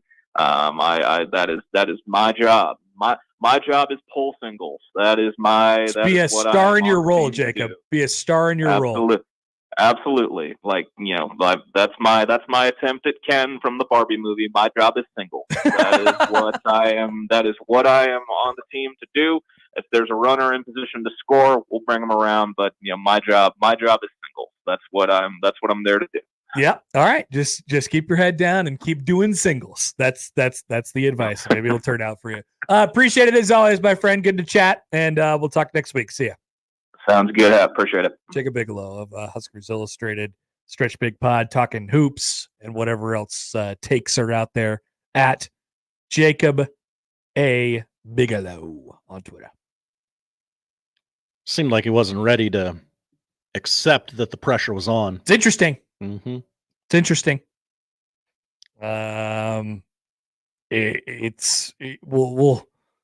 We'll see how that turns out. In the weirdo Jack Mitchell softball team, but there's some stakes here. I just you don't want to see the 1 seed lose. No, certainly the TV ratings will be higher if the JMSE continues. Yeah. So it's all on the line next week for them. We'll take a quick time out. Back after this on the Counter Happer Show on 1620 The Zone. Previously on Unsportsmanlike Conduct. The bottom line is, for 6 months of YouTube TV, 5 of Prime Video, 1 month each of Peacock, ESPN Plus, and Netflix, comes to a grand total of $506.86. And then if you want to add the Sunday ticket, you're looking at $855 if you want access to every single NFL game played this season. Unsportsmanlike Conduct with John Bishop and Josh Peterson. Weekdays 2 to 6 on 1620 The Zone. Your Omaha area forecast presented by Funplex Water Park and Rides from the KETV Newswatch 7 Weather Center on 1620 The Zone. Storms clearing out for your Tuesday morning, but flooding still a concern with so much rain falling during the overnight hours. Through the afternoon, we'll have cloudy skies and another chance of stronger storms through the afternoon hours, and then late evening and overnight storms clearing out again. I'm meteorologist Luke Vickery, KETV Newswatch 7. Hey, you hear that? That's the sound of loose change in your pocket reminding you to buy a 99-cent medium fountain drink from Casey's. So the next time you hear this, you already know where to go. 99-cent medium fountain drinks. It's not crazy. It's Casey's. It's simple, Nebraska. Do the FAFSA. No, it's not a new dance trend. It's the free application for federal student aid. That's money for college. Thousands of dollars for classes, books, and housing. Just 10 minutes is all it takes to apply for the financial aid you need. With fewer questions and faster fill-out time, it's simple to see how much you're qualified for. Go ahead, Nebraska. Do the FAFSA. Get started at dothefafsa.org. It's going to be another sizzling hot summer. Stay cool with 35% off new Champion windows. Don't burn your money on high energy bills. Get new energy efficient windows from Champion. 35% off. Plus, get an extra $100 off every window you replace. The more you buy, the more you save. We help you choose the best design options for your home. We then build your project in our very own factory. Our install team manages your project every step of the way. And it's all backed by our lifetime guarantee. Plus, we're giving away the chance to win a $50,000 home makeover. Enter online today. Turn your house into your dream home with more livable space in a new Champion sunroom, or enhance your curb appeal with new siding. Now 35% off. Don't wait, this sale won't last long. 35% off windows, sunrooms, and siding. Plus, get an extra $100 off every window you replace. Call 877-GO-CHAMPION or visit championsavenow.com to schedule a free in-home estimate today. All discounts apply to our regular prices. Select styles apply. Minimum purchase required. Cannot be combined with other advertised offers. See store or website for details.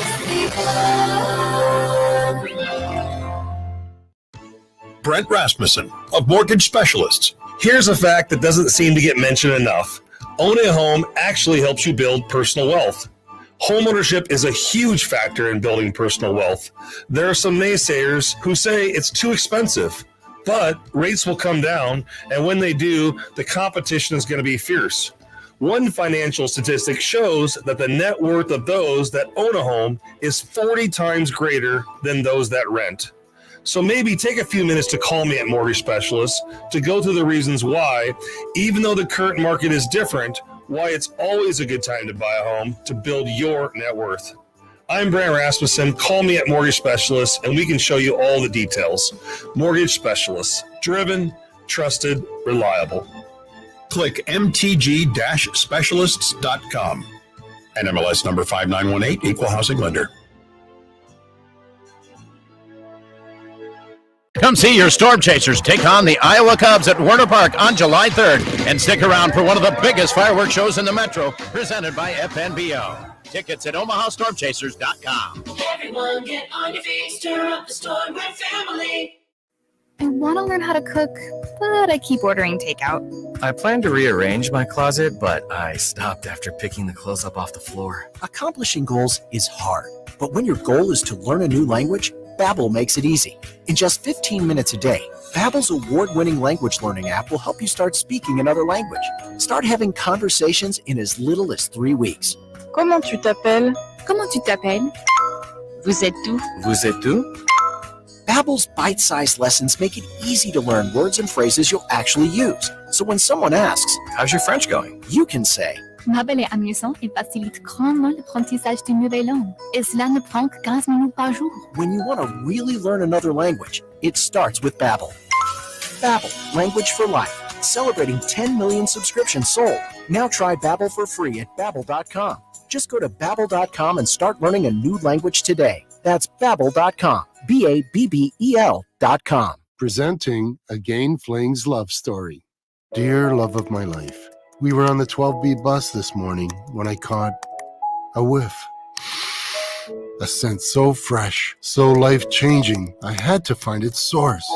Alas, I didn't know if you were the woman in the pink freshly washed cardigan or the retired mailman next to me, but I knew one of you was my soulmate. Ah, the scent of Gain Flings. Try Gain Flings with OxyBoost and Febreze.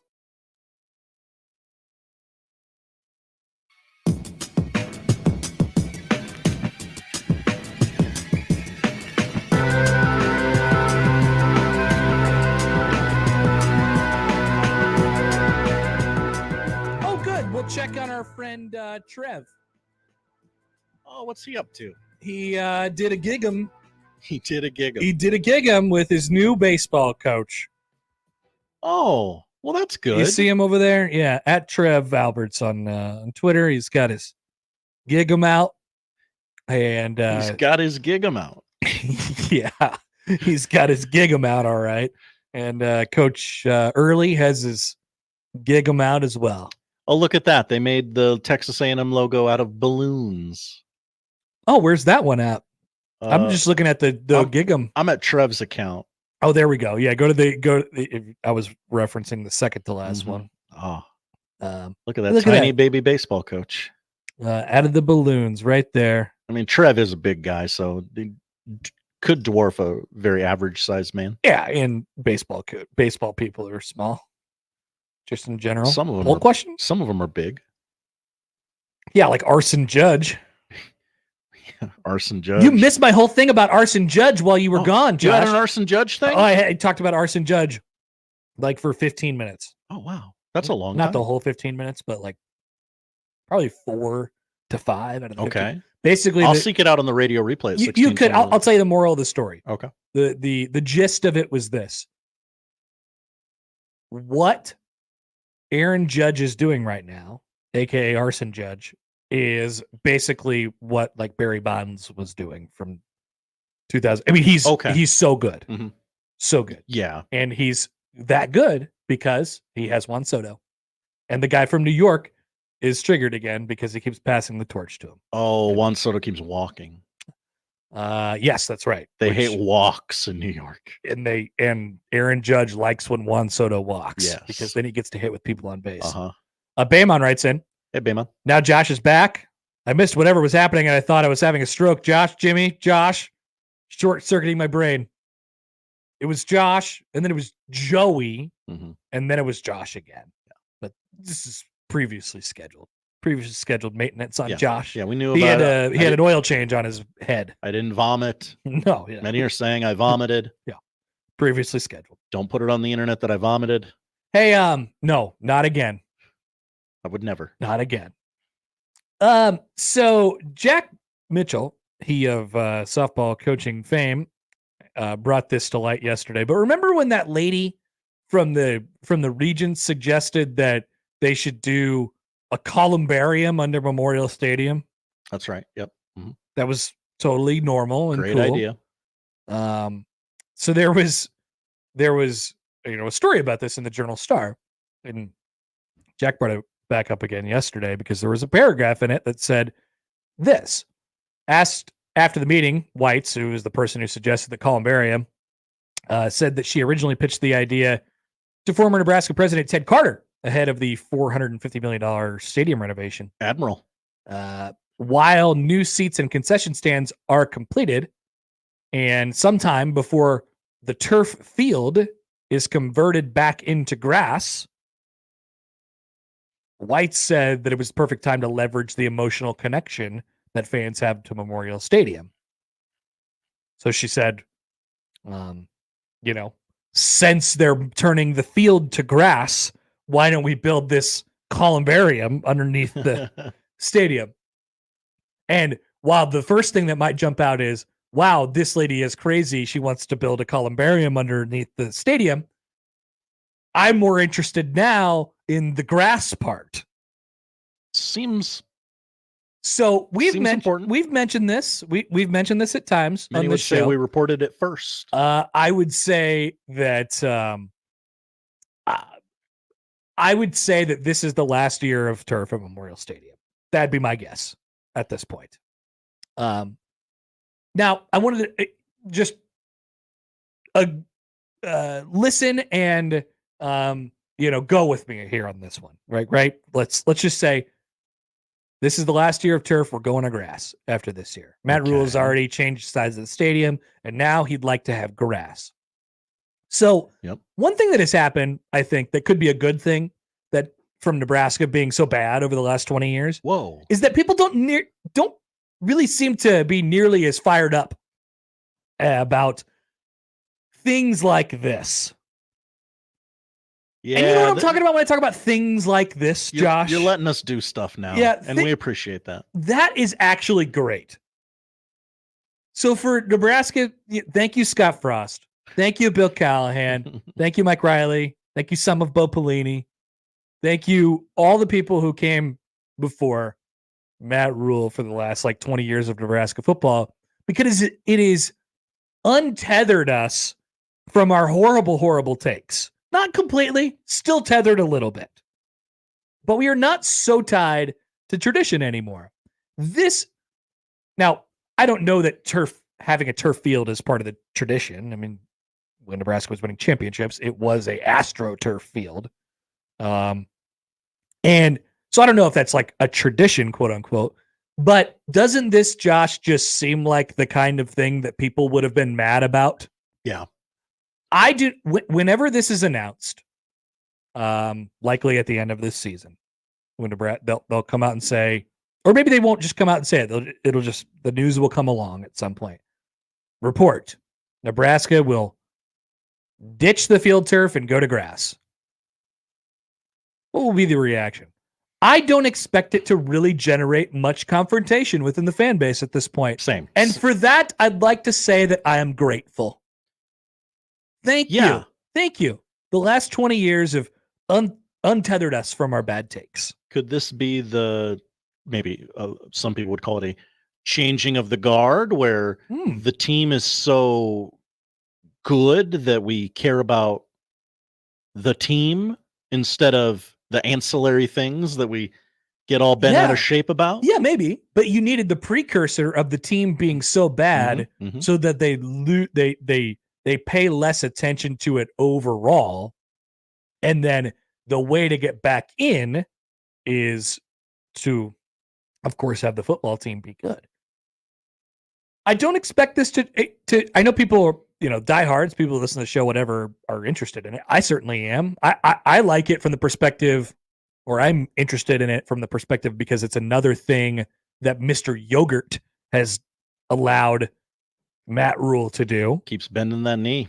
If that is indeed the case, but I fully expect it to be at this point. The word is kind of, gotten out there a little bit. You got a $20 million line item that we always talk about. Gee, cutting up some of that turf and selling it to the fans would cut into that $20 million line item. I was going to say, Josh, it's another illustration of kind of the differences between Mr. Yogurt and Trev. Remember how Trev viewed the stadium? It was everybody at the institution's moneymaker. That's right. We have to turn this into this has to make money for us 365 days a year.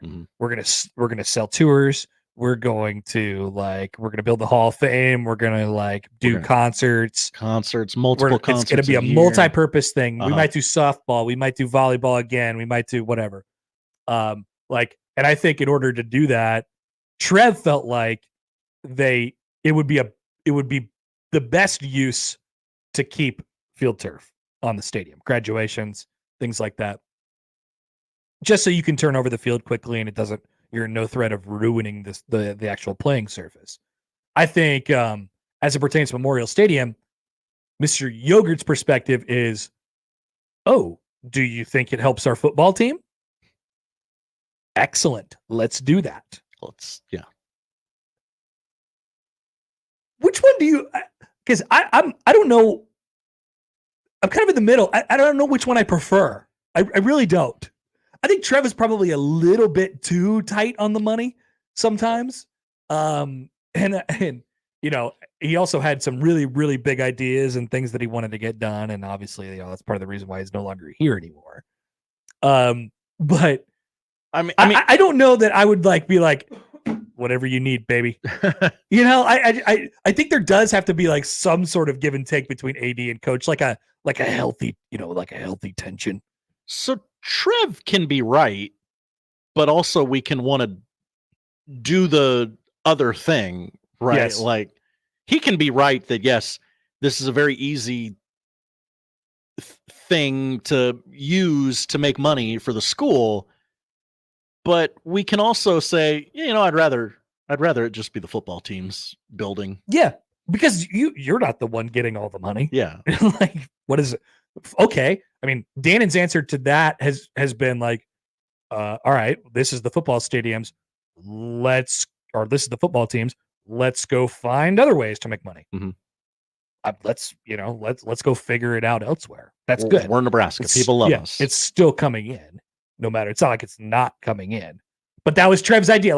Once Trev gets zoned in on this idea, I think he loved the Garth Brooks concert. Yep. Let's do Garth Brooks more. Let's do volleyball day more.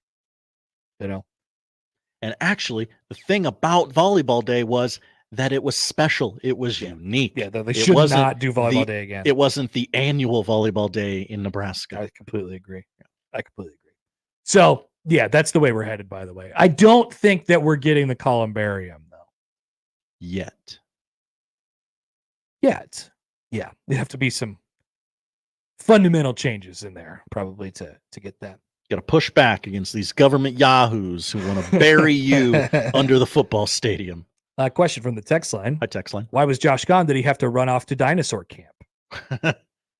No, that's a 2-hour camp, not a 1-hour camp. With who is it? What? Ranger Anthony. Ranger Anthony. John emails in. Hi, John.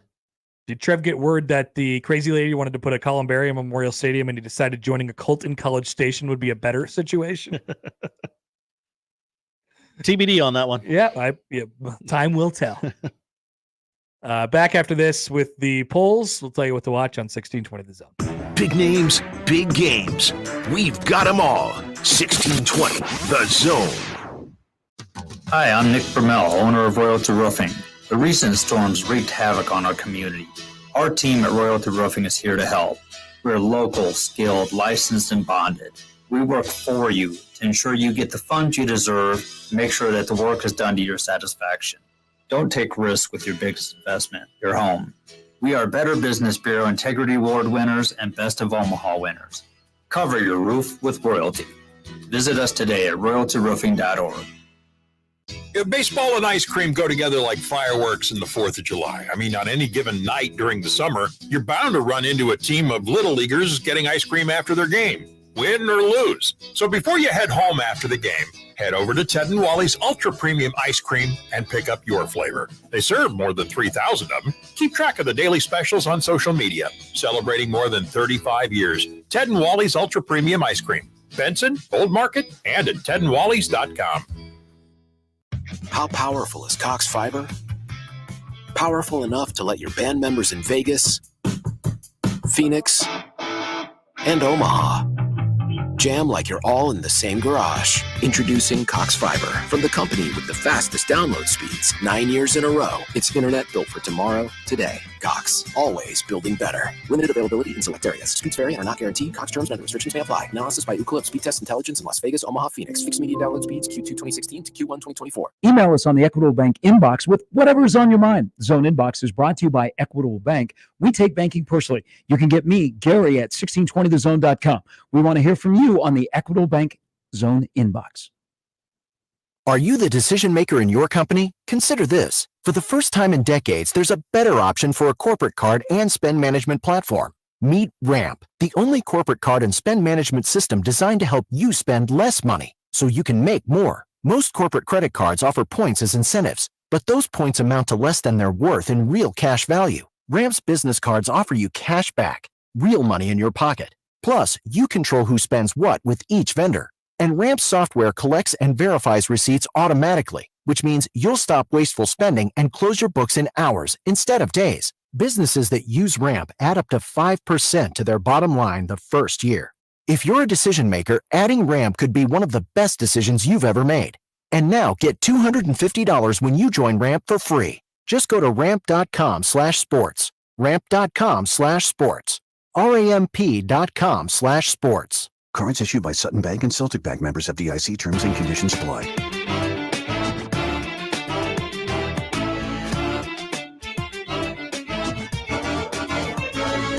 Like I said yesterday, I've really enjoyed the various celebrations of new teams joining conferences.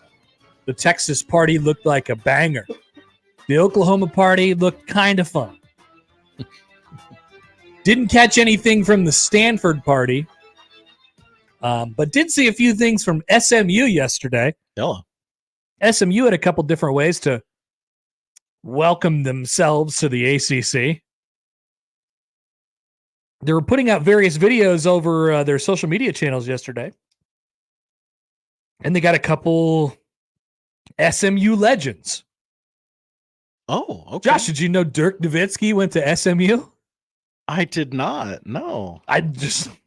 Apparently this is true. Huh. He says, I want to congratulate SMU on joining the ACC. Pony up. I'm Dirk Nowitzki.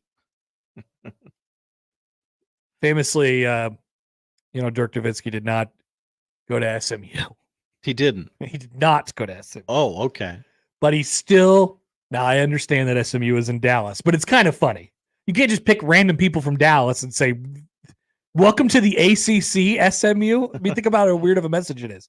Then, the other one that I saw that was pretty funny, they got Troy Aikman. Oh, another Dallas luminary. Famously, Troy Aikman did not go to SMU. He did not. He actually did go to college, though. He did. Couple places. Oklahoma. So nice of Troy Aikman, too. And don't forget UCLA, Big Ten power. Don't forget that Troy Aikman definitely is excited about SMU joining the ACC. What'd that cost SMU? I don't know. Are these guys on Cameo? I'm confused. Troy Aikman ain't sending messages for free. The party looked rocking yesterday. And then they actually talked to some various, former SMU athletes. Oh, okay. Things like that. Greg James. I thought, nope. I thought that. Really? No? Laura Bush? No, are you just looking up famous SMU alums? No, now? those are the two that I know. Okay.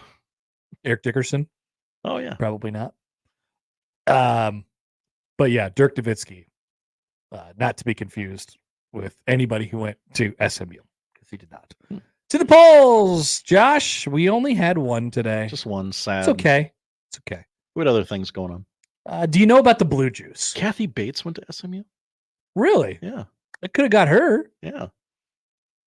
Sorry. It would have cost too much. Do you know about the Blue Juice? The Miller North Blue Juice. Had no clue. 77% say no. They did not know about the Blue Juice. Interesting. Maybe I shouldn't have said anything then. Yeah. Hey, it's common knowledge. I don't know what's in there. It's just they call it the Blue Juice. It's like Bugs Bunny's secret stuff. I think it's just Gatorade powder. Yeah. I always do like watching the people make the Gatorade with the Gatorade powder and they use the paddles. Yeah. And the hoses. Man. It's good stuff. I should get a Gatorade jug for my house. Oh, would that be a good purchase? I think you'd use it a lot. If I had ice cold Gatorade all the time, and all it would take would be me throwing in a little powder on a daily basis. Quenches your thirst better than water. That would be awesome. Okay. All right. Something to think about. Anyway, those are the polls, Josh. What are we watching? We are watching Major League Baseball. Everybody's back today. Thank God. But there are national nightmare is over. There are fewer games on television today than there were yesterday. Phillies Cubs 7:00 on TBS. Diamondbacks Dodgers 9:00 on MLB Network. Team. The same amount of WNBA games are on national TV today. The Chicago Sky are in Atlanta 6:00 on CBS Sports Network. And Caitlin Clark plays today. We didn't get to that Caitlin Clark thing. She's in Vegas tonight, 8:30 on ESPN. The series finale of Clipped is available on Hulu. Have you been keeping up with Clipped? Is this like Click? No, this is the story of Donald Sterling. Oh. I've seen a lot of commercials for this. It is a crazy, crazy show that is a lot of fun. I don't know how seriously I'm supposed to be taking it, but it is fun. Donald believes he's misunderstood and refuses to give up in the series finale. Sounds like a true story. Gee, wonder what happens. Netflix has a 6-part docuseries titled Sprint debuting today. It follows elite sprinters through training, media scrutiny, and competition as they hope to become the world's fastest humans. And Connor tonight, 8:00. HBO Hard Knocks. Off-season with the New York Giants. Wait, what? That's right. Off-season with the New York Giants. Off-season Hard Knocks? Yep. How do you even do that? The docuseries follows the New York Giants in the off-season as they prepare to play their 100th football season. I don't care about them in the off-season. Oh, don't you want to get in the draft room with the guys' free agent signings? Don't you want to know who the Giants signed? Okay, It'll all be revealed tonight. No, that part, actually, yes. But like what's going on in the players. Like, what do you think Daniel Jones is doing? Nothing. Are we following players around in this? Or are we just following Mike Daboll? I thought that's what you said. Oh yeah. Oh, Brian Daboll. Well, he's he lost a lot of weight. Yeah. I assume this is going to be almost exclusively about his weight loss journey. Maybe we go on that journey with him. Yeah. Feels like a subplot in the show. Yeah, I have to figure out kind of what it is. What are they following? Because there's certain things that I'm interested in and certain things that I'm definitely not. Give it a little sample tonight, and I'll report back. I'll fall on the grenade for the rest of the. They might be audience. They might be doing too many Hard Knocks. 3 a year seems like a lot. Yeah, Hard Knocks out of season, Hard Knocks in season, Hard Knocks preseason. There's we're gonna do Hard Knocks postseason, but we're following an entire division around for Hard Knocks this year. Really? That's the camp Hard Knocks, the real Hard Knocks? Yeah. Huh. Yeah, the AFC North will be featured on that's the in-season version of Hard Knocks. Is so the in-season. Okay, and I believe the Bears get the training camp, the traditional Hard Knocks. That's the one that everybody still cares about. Kind of. Steve writes in on Twitter. Hi, Steve. Why not a Gatorade jug in the studio? # Blue Juice. Whoa, hello. John emails in, if you get a Gatorade jug, you'll definitely have to finally buy that ice machine. That's true. One would lead to the other. This is a good point. I would take a big old bucket of Gatorade in the studio. Oh yeah, I'd be drinking from that all the time. Jasker Todd says the best part of Hoop It Up was all the powdered Gatorade you could drink right out of the spigot. All right, that's what we're watching tonight. That's the show. Thank you, Josh. Thank you, Connor. If you missed anything, you can find it all 1620thezone.com. Time for the crossover. It's next. Live from the Host Coffee Studio, this is 1620 The Zone. For generations, hardworking people have relied on Ford F-Series trucks to help grow businesses, communities, families. A legacy of capability and technology that has made Ford F-Series America's best-selling trucks 47 years straight. This is the next generation of Built Ford Tough. Based on 1977 to 2023 calendar year total sales. They've only given me 30 seconds to talk about all the great things at Funplex, so here goes. Looking for an unforgettable all-in-one day of summer fun? Funplex has you covered. Nebraska's largest water park and rides is even better with the heart-pumping brand new spinning and tilting wipeout ride and special events for the whole family. We're your one-stop destination for non-stop excitement. Plus, there's private cabanas and plenty of spaces to unwind. Hey, you can even make a day of it. From thrilling rides and slides to relaxing sun and fun, there's something for everyone. There's just too much fun to talk about. Get your tickets now at fun-plex.com. Worried about damage from the recent storms? J-Tech Construction is a local company you can count on to make your home right again. We are the official exterior experts of the Huskers. J-Tech Construction's team of experts can help you with your insurance restoration process. Turn to who the Huskers turn to and call 402-261-3682 today for your free assessment. Whether it's hail, wind, or just time for an update, J-Tech Construction's team is the trained local solution you can count on. Call 402-261-3682 today. Host is roasting every morning. Host is roasting every day. Host Coffee is on a mission to invigorate every workplace with a blend of bold flavors and unforgettable service, creating moments with our coffee, water, and food services that spark joy, productivity, and connection. Call Host Coffee today. Proudly serving Nebraska since 1972. Host Coffee is always roasting something good for you. How do you celebrate the expansion of Lindley clothing with the addition of Well Suited? Well, you have a BOGO 50% off sale.